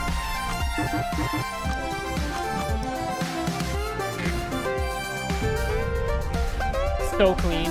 So clean. So clean. So clean! Dude, ain't no way. Oh, fuck, no way! Oh man, to die on him? Finally, at around 36 hours, Still we were amazing, in though. loop 2. That was the longest wall that I had faced thus far. Not only did I make it to loop 2, I died to a stupid mistake because of nerves, just barely missing the door button for Matt, but my Yeeboy was still completely okay. I hadn't missed any buses. This run gave me what I needed most at this time. That is some hope right there. Confidence. Yeah. I knew that the majority of my far deaths at this point were due to nerves, and though this was a small PB, I felt like a big one was coming soon. But if I wanted that final push, I needed to really figure out one character. Even though I was progressing, Yeeboy was still causing a load of deaths that I thought were just preventable mistimings. So I started to look a bit deeper into exactly why I was dying to this cheater character. moment? I was already on the second loop, so I've proved that I can handle anything max mode throws at me. Once I get completely consistent with Yeeboy, there really shouldn't be much left aside from nerve control. Up to this point, I was just following the spreadsheet for Yeeboy's intervals, and if I ever ended up dying to him, I just thought, oh, I must have missed one and moved on. But I never really spent any time trying to figure out what I missed or why I missed it. So I spent some time researching in min mode, where you can actually see Yeeboy in the camera system. Also, just as a quick side note, I found it super funny how when I was trying to hit Yeeboy without being in the cycle, I was actually missing his timings. It reminds me of how like pro Geometry Dash players die on like Rob top levels because they're just programmed to only play extremes. Yeah, that coin's kind of impossible timing. What the f? Anyway, I was trying to figure out what these intervals actually meant and where Yeeboy was in the building, and I was able to find this. The most common points of failure for Yeeboy are when he enters the vent when he's not supposed to, indicated by this sound,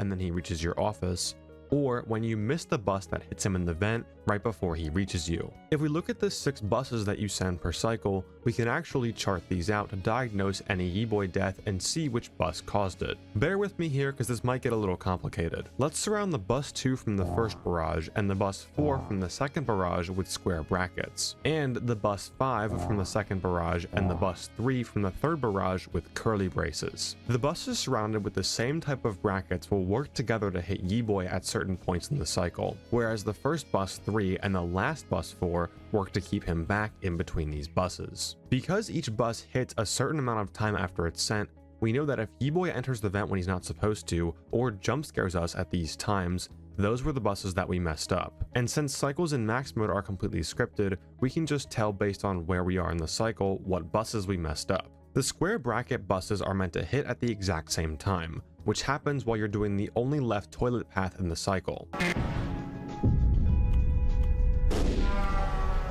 So if you hear a bang in the vent right after the left toilet path, you missed a bus in the square brackets.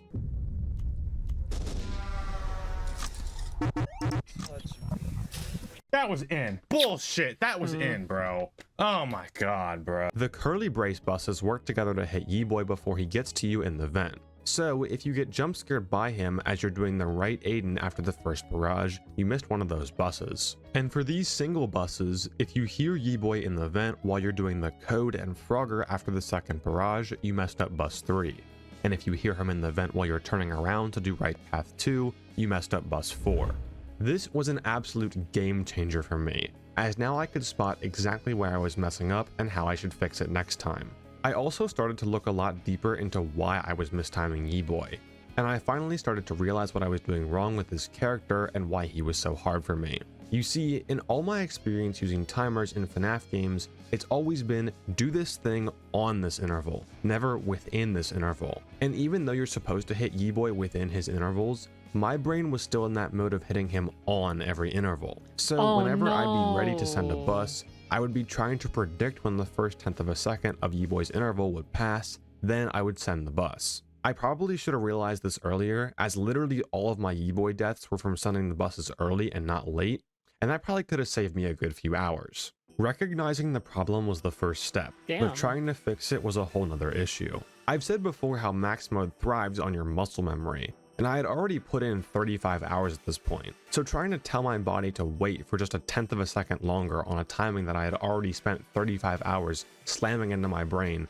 wasn't really an easy task. So I instead tried to rework how I did Yeeboy from the ground up, with a simple phrase: react, don't predict. Before, I was trying to predict when the interval would show up, then click. But now I would force myself to physically react to the decimal on the timer changing, then click, ensuring that I was within the interval. I had tried to do this when I was that'll first make you learning way max more consistent mode, for and sure. I couldn't really see the 10th place on the timer. It just Imagine just every other player, they just did this naturally and just knew, and that's why they're like, dude, bro, it's so easy. Like, what are you talking about? Like, Bones, what are you talking about? It's so easy. seemed to go way too fast. Not the but hardest I was having character a we similar talking experience about. to HP here, where after enough time playing, it almost felt like time slowed down when I needed it to, and I was able to react and see the timer. And that was it. I had pretty much figured out this character. And then the next day, I went on a complete rampage. Nice. 340, another 312, and a 310. Ooh. My three best 340? runs were now all in the 3-minute range. I was so focused on improving with Yeeboy that once I took a step back and realized where I was, holy shit, we're pretty close, aren't Extremely. we? I didn't want to speak too soon, but max mode was starting to feel really easy, actually. at least compared to how I was feeling with Hopeless Pursuit. I was starting to have fun. I was so Oh, close to I mentioned that. Fun. I told you. I swear. In terms of like really hard challenges, this one looks kind of fun. I don't know, man. Maybe it's kind of similar to like. It's kind of like speed running a bit. Like I like speed running a lot, right? And you're playing the exact same game, right? You're practicing these specific splits and stuff like that. I don't know, dude. I don't know. I just like it. I like this like more linear, predictable. Like I just gotta grind this shit, and like we're gonna get it. There's just so much like mystery when you're playing the other ones because it's just not as concrete as to what's exactly going to happen when. Bones Could Never, so close to proving them wrong that now I was addicted. Like honestly, extremely basic example, but like FNAF 1, how all of the animatronics are on slightly different timers. If all of them were on the exact same timer, the game would become so much infinitely easier, right? So even though this one is like extremely strict and you gotta have like such good APM and stuff, I feel like just like once you can get yourself to that level, then like it's almost, yeah, like kind of easy in a weird way. Like you're not gonna die within like the first 30 seconds once you're like at this level where Bones is. I'm assuming his average runs are probably getting close to like, 2.5, 3 minutes type stuff, Before, this felt like non-stop suffering, but now I couldn't stop playing. I had spent 44 hours at this point, and I didn't want to slow down anytime soon.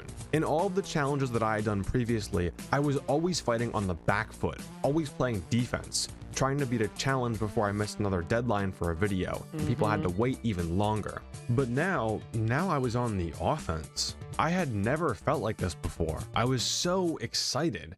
And now it was finally time to play with some emotion and some ego behind it. After all, Bones Could Never, right? Nah, never.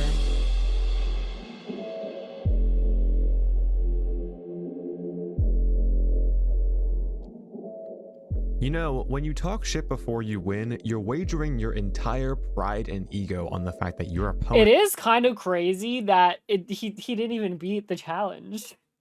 Especially, it's so weird too, because again, so we get the repeat once we get to like the 3-minute mark. So like, I feel like the other guy could have got like way further if he just grinded a bit more. Like I don't know, man. It seems weird. It seems weird, dude. You're basically like just like praying that Bones can't do one cycle of this FNAF fan game. won't win. So just to give a little advice to Miss Bones Could Never, when you're shit talking, stay in your league.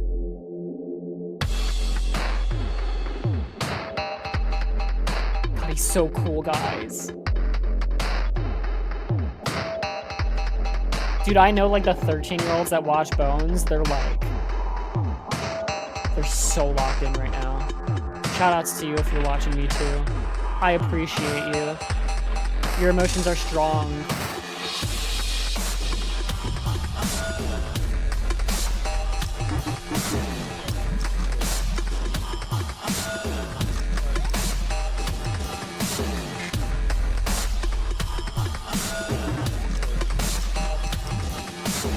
Done. I guess you were right. I could never take 220 hours to get a 356. But even then, why would I stop here? I'm still having so much fun. I mean, that is kind of badass though, I'm not gonna lie.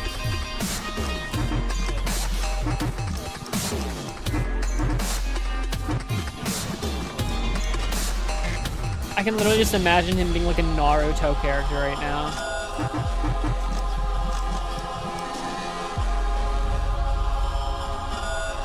Dude, 4 minutes and 35 seconds. We're about to die now, though. We're gonna die soon, right? Maybe?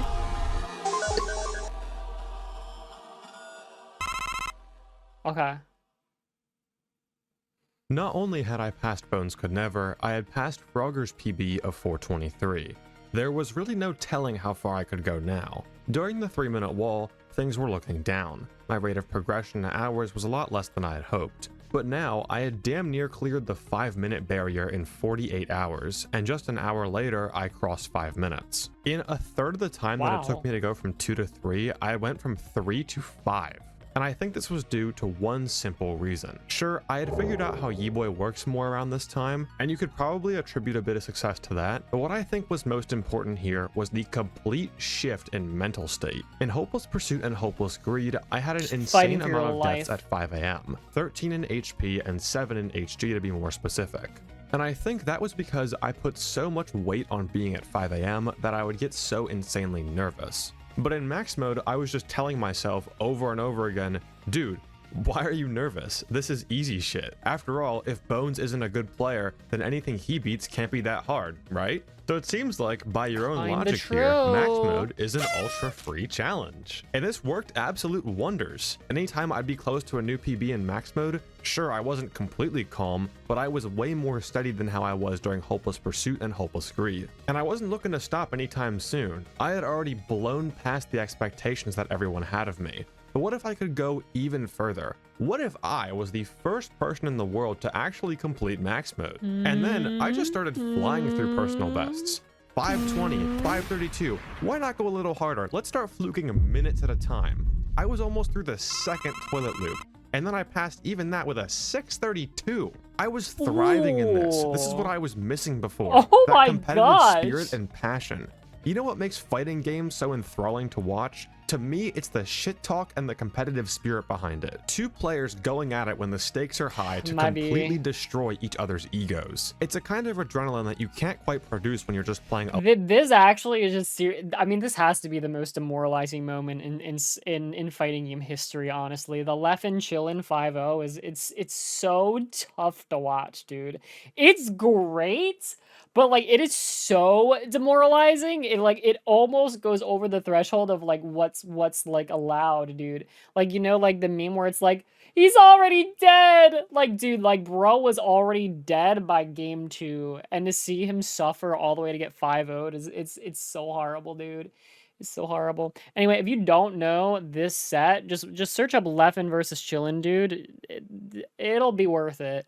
Unfortunately, you won't have full context, but the set itself gives you a pretty good amount of context because they do talk, at least in the beginning, quite a bit. But Chillin' Dude like drops a diss track on Leffen. They have beef online for multiple years. It's so good, dude. It's so good. And they're fighting to see who can use the vanilla standard color for Fox. So there's like something on the line. Like it's really cool. Like whoever loses this is never allowed to use the default color because they both like it and they both use it. I love that idea. I think that's so fucking sick. Anyway. alone versus the game. And I watched it live, by the way. I watched that live. Oh my god. Such a boomer. max mode makes this even better through the last song, Hall of the Mountain King. Leave me alone. Leave me alone. This is a crazy song to play for the final. Wow. I've talked before about how I think max mode is super well designed mechanically, but they didn't sleep on the atmosphere either, because man, when that Mountain King drop hits on the second half of 6 minutes, combined with the intensity and adrenaline from the game itself, has to be like all it is time. really an experience like no other. Yeah. Hats off, because this song mechanic is honestly genius. There didn't really seem to be anything that could stop me now. The song was estimated to end around 7:50, so I was only a minute away, roughly, from beating max mode, and it wouldn't be long until that final barrier might be broken. But there was still one last obstacle standing in my way. By the will of some mystical being, I always seemed to mess up a bus somewhere in the 6 to 7 range. And even if I didn't, Yeeboy would just straight up cheat 705. and lie. Like, look at this. Alright, so I have a 707. hand cam and a mouse input display here. I know for absolute certainty that these are the times that I click. Right here, I click to send bus 5 on 0.381, well within the interval of 0.3 to 0.5. Then we skip forward a bit, and I click bus 3 on the 0.930, which is within the interval of 0.9 to 0.1. So what do you think he does? Leave me alone. Leave me alone.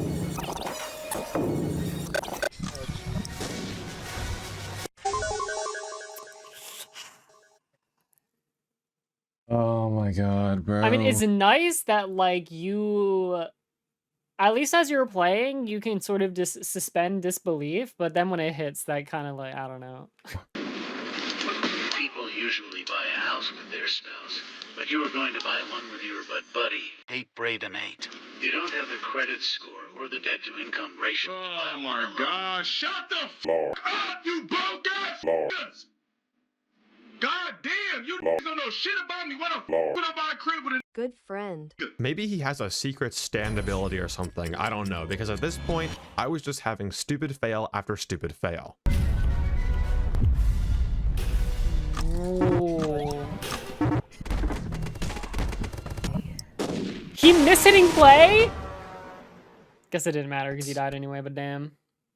Oh, what the f— The worst part about this one was that I didn't even have to do anything. I had incorrectly judged the song, but I could have very easily just stayed staring at the right door after blocking off Matt, and I would have made it to the end of the song. But of course, the curse had to continue. Not a single video goes by where I don't have some tragic fail at the end. The difference here is that, at least for now, I didn't really care. I'm still having the time of my life. Now that I had a run that was basically beating the night, I think I could answer the question proposed at the beginning of the video. Is max mode really harder than Hopeless Greed? I've been waiting for this, so let's scale this one out death battle style. Generally, you can attribute a max mode's difficulty to a few unique skill sets. So let's compare HG and max mode on each of these skill sets, and see which one is harder overall. I'd say that for each max mode, precision, speed, keyboard usage, nerve control, brain power, and RNG patience. All right, hold on. Let me rank on which one wins both. So, okay, so for precision, I'm going to say that that's going to be a Hopeless Greed W. I'm going to say for nerve control, that's going to be a Hopeless Greed W. I'm going to say for speed, may be max mode. Brain power, that's going to be Hopeless Greed. Keyboard, that's going to be Hopeless Greed. RNG Patience, that's going to be Hopeless Greed. I don't know, let's see. Would be the skill sets that we compare modes on. Precision is no doubt a max mode win. Alright, well, I already lose.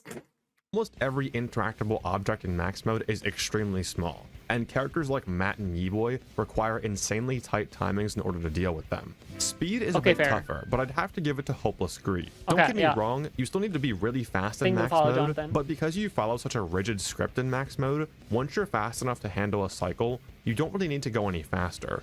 Whereas in Hopeless Greed, there's no limit to how fast you can go, and the speed required to get through cycles to have enough time to farm coins, I think is a lot stricter than any speed that you need in max mode. Keyboard usage obviously goes to Hopeless Greed, as max mode is mouse only, which brings us to nerve control and brain power. Considering max mode is almost 2 minutes longer than Hopeless Greed, and you're constantly forced to look at the timer for things like Yeeboy and Matt, you're not really able to psych yourself into thinking you're in an early hour. Nerve control definitely goes to max mode. At 2 to 2, it comes down to brain power, and you could make an argument either way for this one, but I think Hopeless Greed has a lot more on-the-fly adaptability than max mode, since max mode is literally just the exact same cycle every time. Bro, I fucked it. I'm just gonna be real. If we were to rank RNG patience, it would also go to Hopeless Greed, because of keyboard combos and the plushie order. But because— Listen, I knew that Hopeless Greed was gonna get more. Okay, that's what I did know. Max mode can be beaten 100% of the time, regardless of RNG, I'll choose to exclude this one. So it's pretty close, but I'd have to give this to Hopeless Greed. So this begs the question, where would max mode place on the list? Well, it won't. I didn't mention this in the Hopeless Pursuit video, but I'll mention it here because a lot of people were wondering why HP and all the other UCN Deluxe modes weren't on the list after I posted my Hopeless Pursuit video. Okay, I was also thinking the same thing because I did my research and I'm like, where the F is it? My community was saying like, oh, it dropped so far down. And then like, I would literally, I went to the list. I scrolled down to like literally the top 500 and I was keyword searching Hopeless Greed and I couldn't find it at all. So I just like believed my community that said it's like number 40 now or number 90 or I don't know. I like heard random shit. I'm sure someone is probably totally already wrote about that in the comments. But anyway, yeah, whatever. Essentially, the max mode list has a rule called developer blacklisting, which means that if a developer doesn't like their game and doesn't want it to be shown on the list, they can completely remove it. The developer of Hopeless Pursuit really didn't like their game, and apparently it was too tryhard. I don't know, I really don't understand the reasoning here. Bro, what the fuck? I mean, yeah, like what is going on here? I don't know. I'm not gonna go on a really long rant, but I really listen again. People can do what they want. I'm not genuinely like judging them. I'm not like, damn, you suck. But I really do wish that people could like get over this mental hurdle. Because what basically like what I attribute it to is like I never delete my content or anything like that. Like I always keep things posted, even like as I learn and grow, and like might have a different opinion on things in the past, or feel like my older videos weren't as good, blah blah, like stuff like that, right?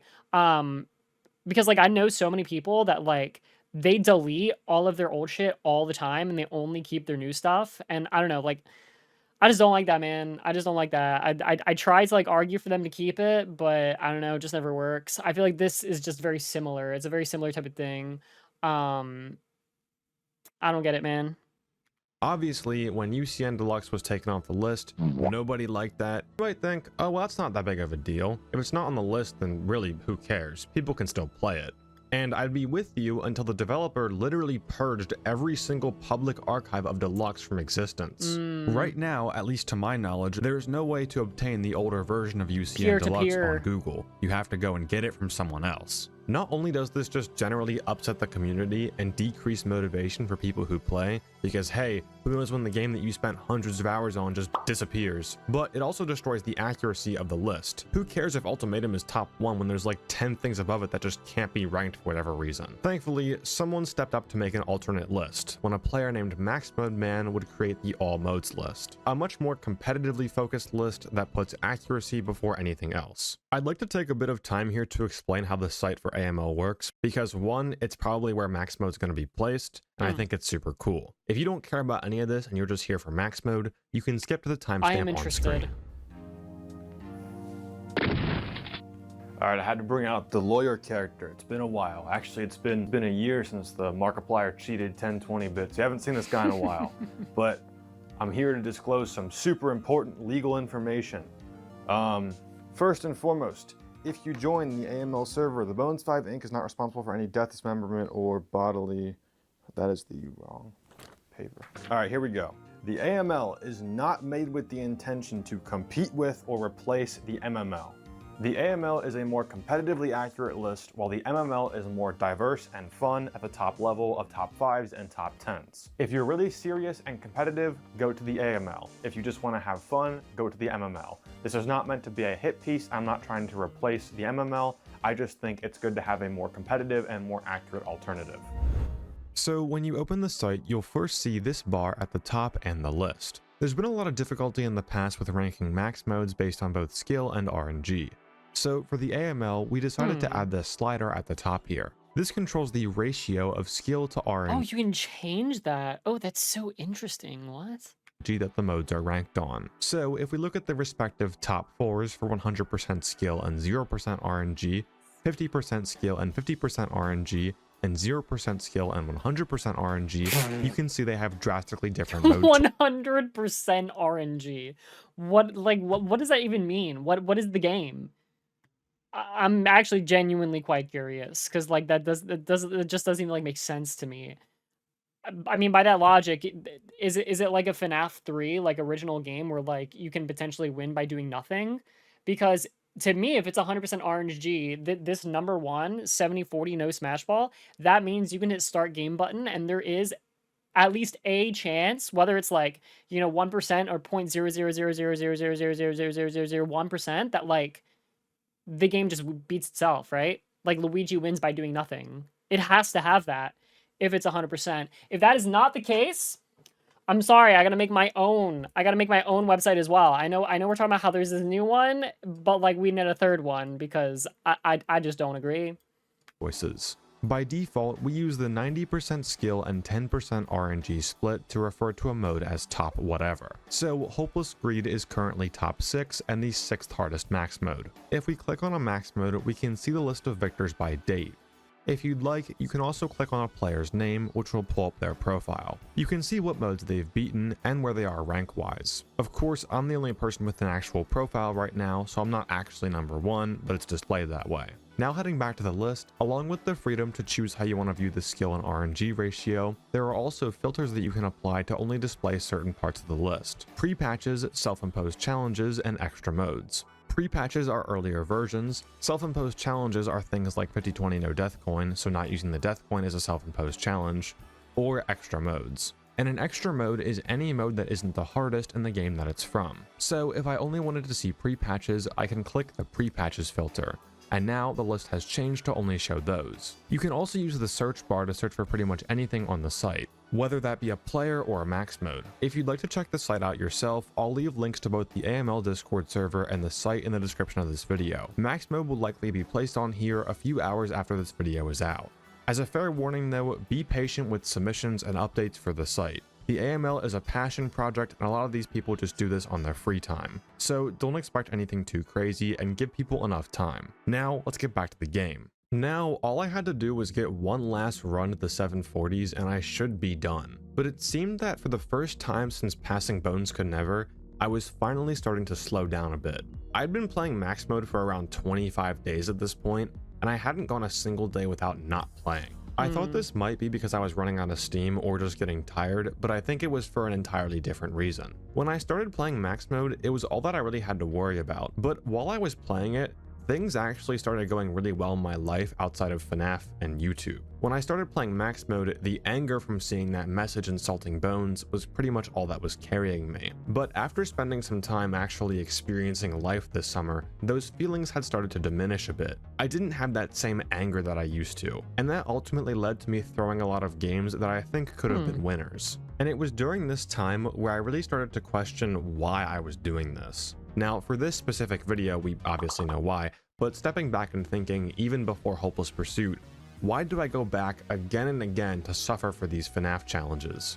Well, truth be told, I do really enjoy making these videos, especially the ones that I can later focus on the emotion behind the challenge rather than just straight mechanics for the entire video. And I think you guys feel the same way, just judging based on the reception of some of the most recent videos. Definitely. But I also felt that it was an internal problem. Ever since I was a kid, I've always wanted to be the best at whatever I care about, and I've always felt the need to prove that to other people. Time and time again, when I've done harder and harder challenges, and I still see myself being underrated within the max mode community, I still have those thoughts in the corner of my head that this isn't enough and you're not good enough. But max mode, I felt like max mode was the end. After seeing how much weight people really put behind this mode and this game, I felt like I could finally actually rest after I fully completed what I wanted. Bro, that's like not you.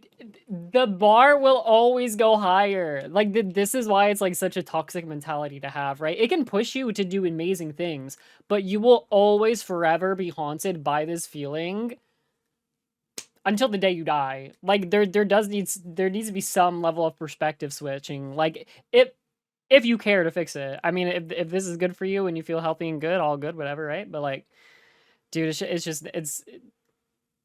this is not the end. Nothing will be the end. To do in this game. From the time that I've started this channel to right now, it's just been go, go, go non-stop. And it's not that I'm burnt out, far from it, I'm more motivated than ever. But I just want some time to actually experience my life. You're only young once, and I don't want to spend my youth just playing FNAF.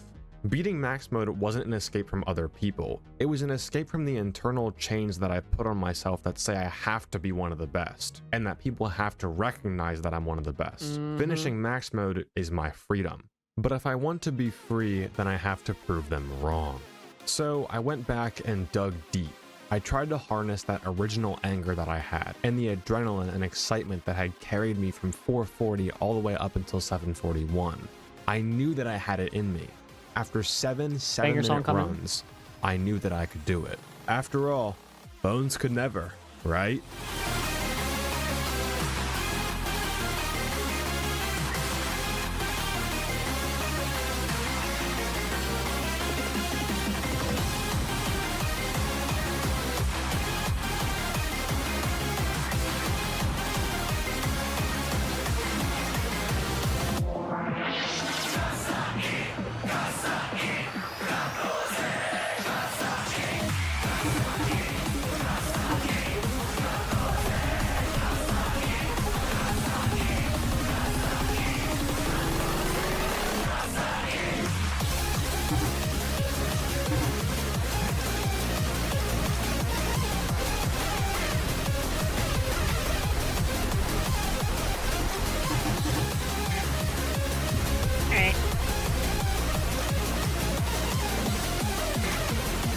I love that's the only sound effect that comes through.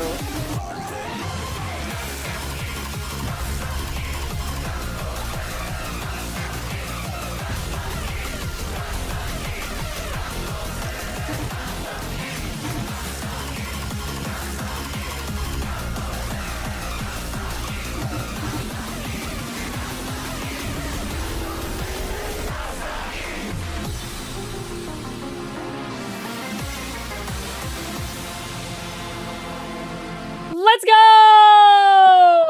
Also, if you're watching Bones, which I doubt you are at this point, maybe you skipped to the end, who knows? But you have to watch the anime Ping Pong the Animation. If you have not, you just gotta watch it. It literally takes you through a journey of self-discovery that you would personally need after opening up and talking about what you just talked about. And if anyone else relates to Bones on what he recently talked about, you gotta watch Ping Pong the Animation. I'm letting you know right now, it'll hit you at your core.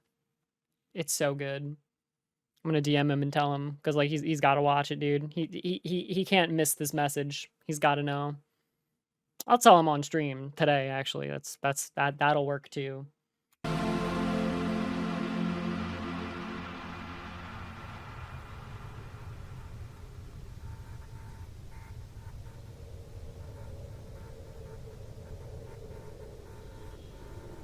I only got 3 words to say. Bones could never. So that was it. Max mode is done. But after it was done, I didn't just stop. I beat it again and again. Bro, come on. Oh my god. And again. But why? Why keep playing? You see, this entire time, I've been playing on the hardest public build of max mode, one that you have to pay for, but still the hardest build that I can access. Oh. However, the private build that only Frogger has is slightly harder. You see, his build has small buffs starting at Moonlight Sonata that are slowly added as the night goes on. We haven't really seen too many of them yet, just a few visual distractions and a smaller play button for the song. So the game is still mostly identical to mine at its There's a personal best of rewind button 423. that's evil. Even another player with experience on max mode, Astramic, stated that a 423 on Frogger's build scales to around 5 minutes on my build. But I knew that eventually, when he beats it, people are gonna say, well, Bones, you didn't do the hardest version of max mode, the version that Frogger did is harder, and then I'm back in the chains and have to go through all this shit over again. But I'm not taking that, not this time. You know how this goes, we're pulling a Hopeless Greed. After all, in my opinion, max mode is easier than Hopeless Greed, and I always like to progress up video after video, so I know what I had to do. I gotta find some way to make max mode not only harder than Hopeless Greed, but potentially the hardest FNAF challenge ever completed. I need to do something harder in this game that's harder than Frogger's version. So guys, it's time that we beat max mode twice in a row. Good god. Good god. If I could beat max mode twice in a row here and now, it wouldn't matter what happens in the future. It wouldn't matter what people say. If I beat max mode twice in a row, I would be free. Free to experience my life, and free to make whatever videos that I enjoy making on this channel. Oh my god, dude. This is just, oh my god, okay. So it was time to lock in again because the grind isn't over yet. The biggest struggle with beating max mode twice in a row was the crazy nerves after the first win. It's never over! Like, oh my god. He's like, here's my biggest mental hangup. I'm not going to address it. I'm just gonna stomp it out. And it's like, it can't be stomped out. You can't stomp it out like this. All you're doing is feeding into it, bro. Oh my god. Even though I had beaten max mode a few times, which allows us to witness some amazing videos. It's got a lot of benefits. Bro's just like, I love mental illness. It's so good for me. Look at what it makes me do. And what's so great about my mental illness is that it pushes me to do great things, and then when I do the great thing, I think my mental illness is gone. Only to learn that it's actually not gone when I need to push myself again. So then I'll push myself again and then be like, okay, well, it's good now. And then you just repeat the cycle forever. And you're always just gonna do great things. God, life is awesome. now, it's really hard to not crack at least a little bit under the pressure from the last part of Hall of the Mountain King. And when you do win, you're now starting back up in the second run with those leftover nerves. And oftentimes, this would just lead to me throwing to something stupid like Matt or Code. And whenever I was on run 2, Yeeboy's magical stand powers seemed to increase tenfold.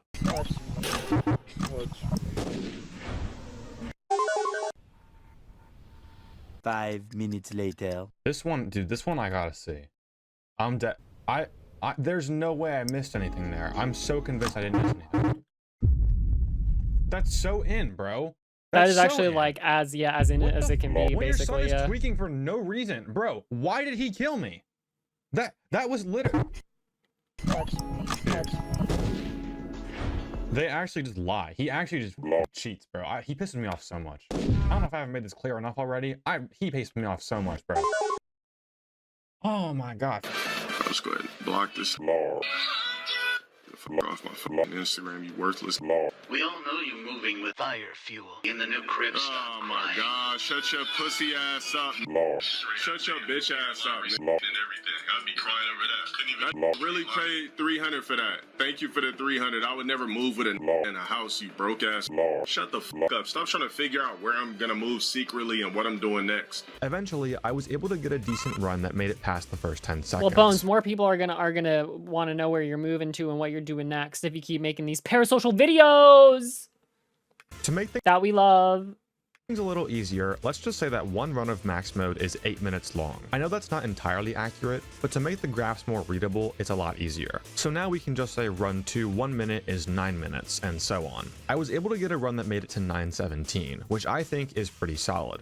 But something else was beginning to grab my attention. I was noticing that every time I was getting a win in max mode, I was lowering the world record speedrun time slowly. My first win was a 7:49, my second win a 7:42, third a 7:41, and I was starting to consider how far I could really push this speedrun. Not only could I go for 2 in a row, but I could also try and set a decent world record speedrun time, maybe a sub 7:40 or maybe even a sub 7:35. If I that's could kind manage of to cool. shave You're off getting a two good few birds stoned at seconds, once. it could end up helping in the long run. You see, with the current song pace that I was having, the night in max mode was ending right around the 3rd cycle of loop 3, which means this is a left heart cycle. By some miracle, in all of my wins, I never died to the last left heart.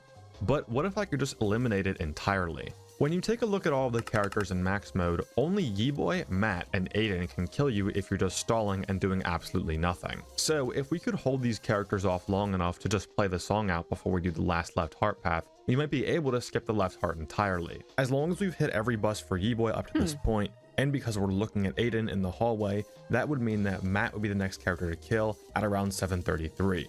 So in order to pull off this skip, we need to get a sub 7:35. And with that, my max mode speedrunning side quest began. I needed to identify within the night where I could squeeze out any more song time out of the cycle, and there were only really a few moments that I could improve on. We know that the only time that we lose song pace is when we have to enter the cameras to send buses.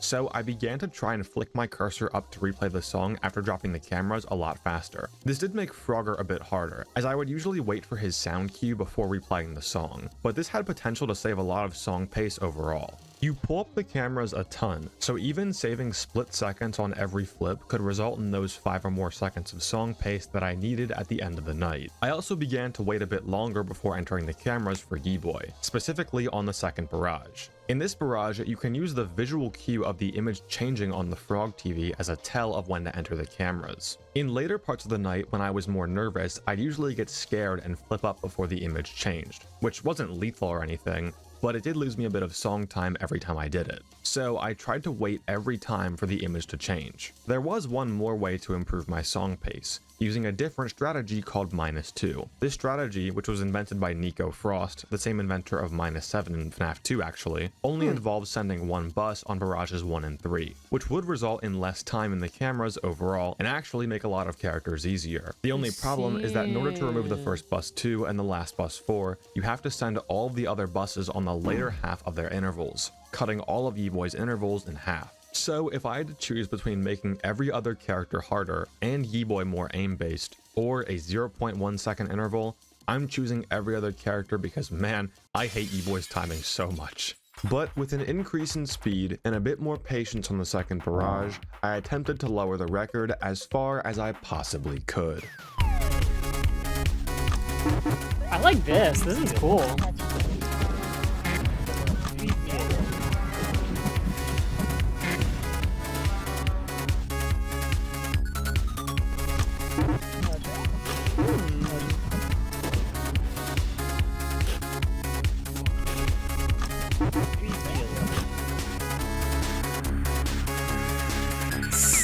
With small improvements on each run, it wasn't long before I was going to be able to implement the heart skip. I just had to be mechanically perfect on every flip, and I'd have that sub 733.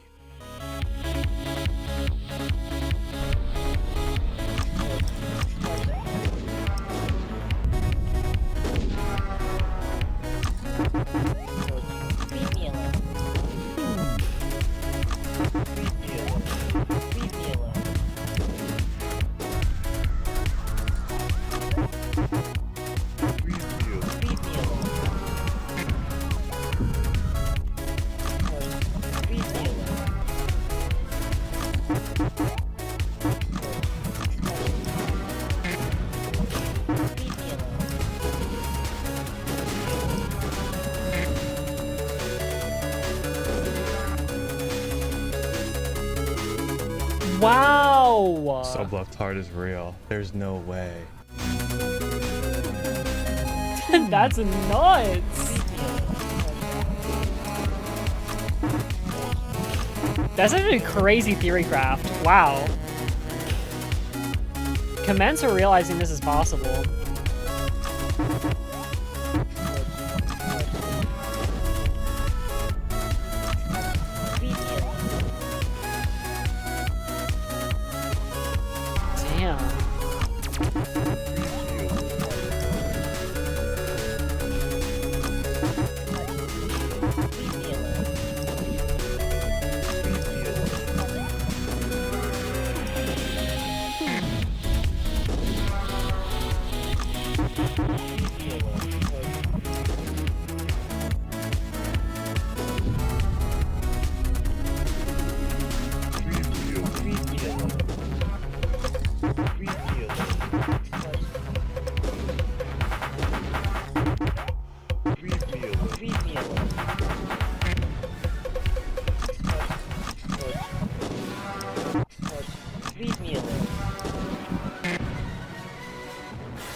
With the record lowered to a 724, the left heart path, right path 1, and right mat at the end of the night were now completely skipped, and with 7 seconds to spare. But that wasn't the only thing that I had improved upon when going for speedruns. Every time I got another run to a win, I took another crack at winning twice in a row. Of course you did, Nerves were bad, but eventually I was able to improve upon my 907 and fluke the next 2 minutes, dying to missing the bus 5 button with a 320 run 2 or 1120. I was now sitting at 79 hours, and I could tell that there really wasn't that much to go. But man, that second run was just a mental block that I really couldn't break.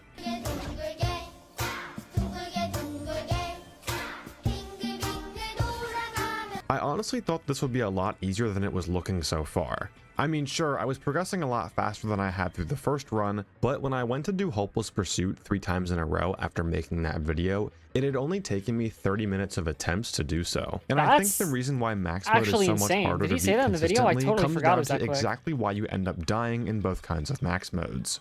There's no denying that in Hopeless Pursuit, the amount of inputs per second far exceeds max mode. But in Hopeless Pursuit, you have a safety net of sorts. Let's say I'm playing HP. My finger slips and I close the left door when no one is there. Well, that's okay, I'll just reopen it and that's that. Sure, it's very easy to make a mistake in HP, but a mistake isn't always lethal. In max mode, you might be doing a lot less per second, but you're required to be absolutely perfect. Aside from maybe missing the play button on the song, any single mistake that you make is lethal, which I think makes it a lot harder to stay consistent. Especially with the fatigue that you have when you have to keep up this caliber of gameplay for 16 minutes straight, but also the nerve control. With 16 minutes of gameplay, that Yeah, comes out that's to a great explanation staggering as why it's hard. 52 Matt Wachowski jumps, 104 toilet pads, Jesus. and 156 buses sent that you have to do perfectly. The nerves that I had experienced when I was first beating max mode were amplified tenfold when I had a decent run 2 going, since I knew that beating run 2 would actually be the end. I passed 10 wins, then 20 wins, only increasing my PB up to a 1220. Also, as a little side note here, someone in the max mode list didn't believe me when I said that I had beaten HP 20 times over in that video, so for the proof this time on the second channel, I'll make sure to attach every single max mode win that I've ever gotten just for you. Anyway, even though the run 2 nerves were pretty bad, the run 1 nerves had pretty much completely subsided. By win 20, even at 7 minutes, I barely felt any difference. What is funny though is like, because of his personality, I would never ever ask him for proof for anything when it comes to like these gaming challenges. He just wouldn't do it. He just would not cheat. He just would not. Because there would just be no point in doing so. Issue was more so fatigue from playing so long than nerves. It was only a matter of time before my nerve control got even crazier, and I was able to keep cool in the second run. And then I got on this run.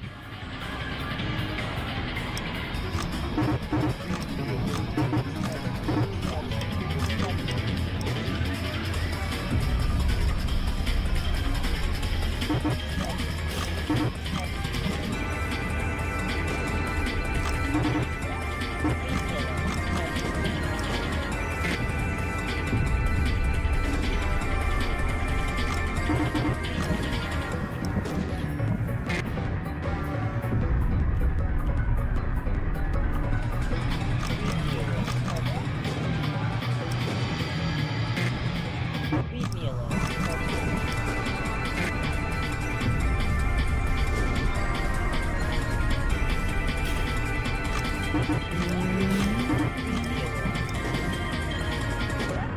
Leave me alone.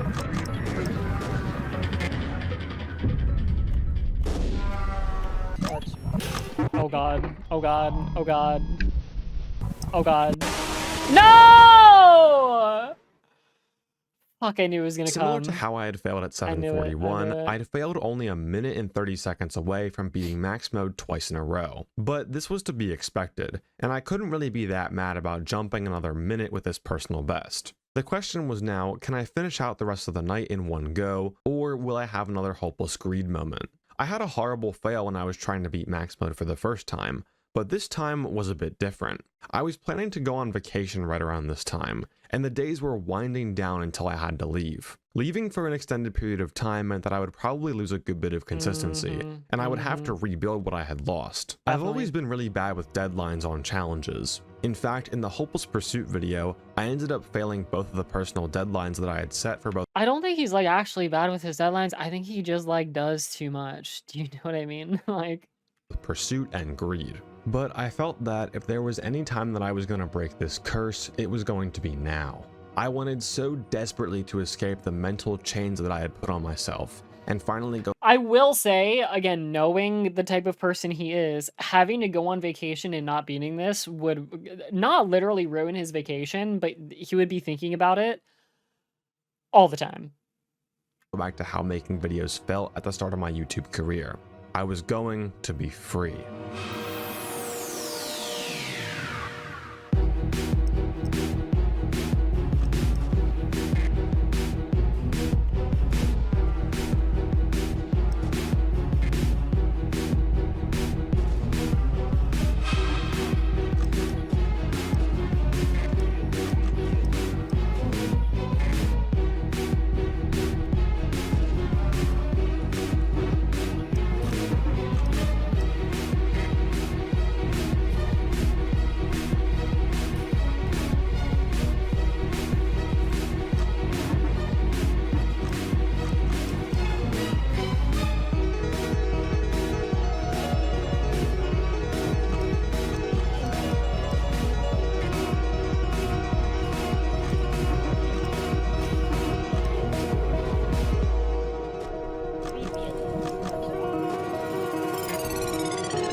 I passed Bones Could Never and Frogger's PB again, I was expecting to be nervous. I was expecting to be scared. But under all the pressure, in the mix of adrenaline and ego and all of it, I felt that drive to prove them wrong, and that drive to get back for what they said about my boy.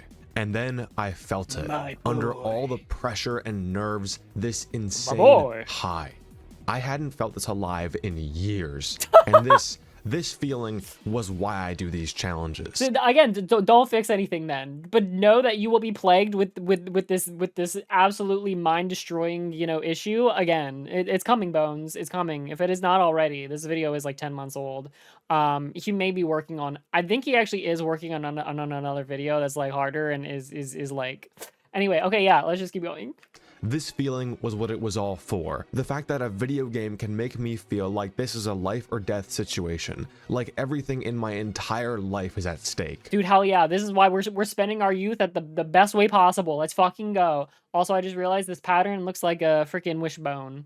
Under all the pressure, with my track record of failing so close to the end and the precision of max mode, it was unlikely to fluke a minute and a half to finish the night. Maybe my mind had thoughts of losing, but my body, the muscle memory that I had built up over 94 hours, I knew that my body wouldn't make a mistake. This was the end. And remember, Bones could never.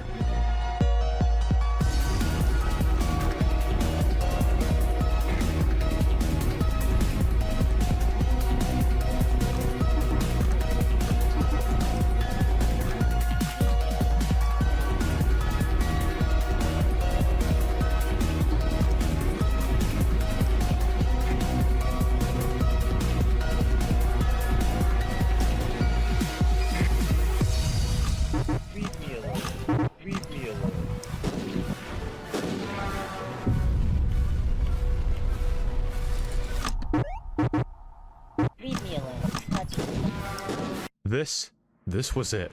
All I had was one turn. A turn that I had failed before, and 9 frames. Oh, I've my never God. shaken like this. I've never felt such an internal clash of adrenaline, emotion, ego, nerves, all of it. My brain wasn't even comprehending the pressure of the situation. If I lost here, I wouldn't have any more days to give. It was this, or it was nothing. Please. Here he comes. We're gonna see him on the screen. Oh my god, oh my god, oh my god, oh my god! Nice, that's actually a really fast reaction.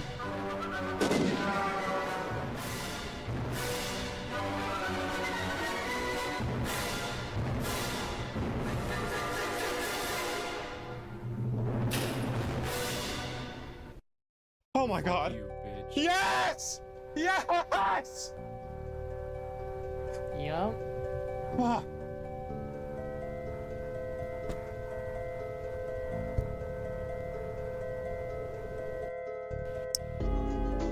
He's just going for 3, just because. Okay. I guess we're about to die here, I'll leave the minute mark.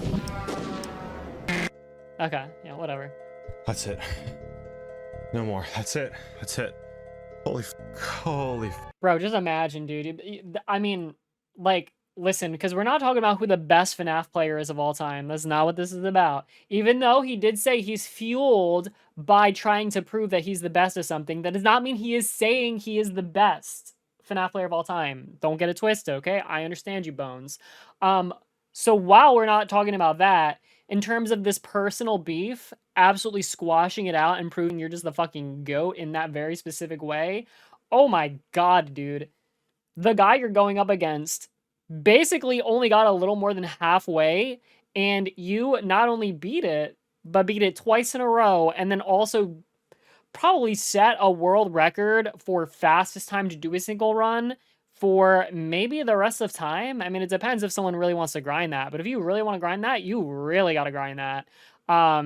Point is, you're just leagues ahead of everyone else. Like, actually ridiculous. It's over. Oh my god, it's over. Oh my god, it's over. Oh my god, it's over. Oh my god, it's over. Oh my god, it's over. Oh my god, it's over. I'm free. I'm free. I'm free. I'm free. Yes. I was gonna talk shit, but I can't even comprehend how happy I am. I'm not even gonna talk shit.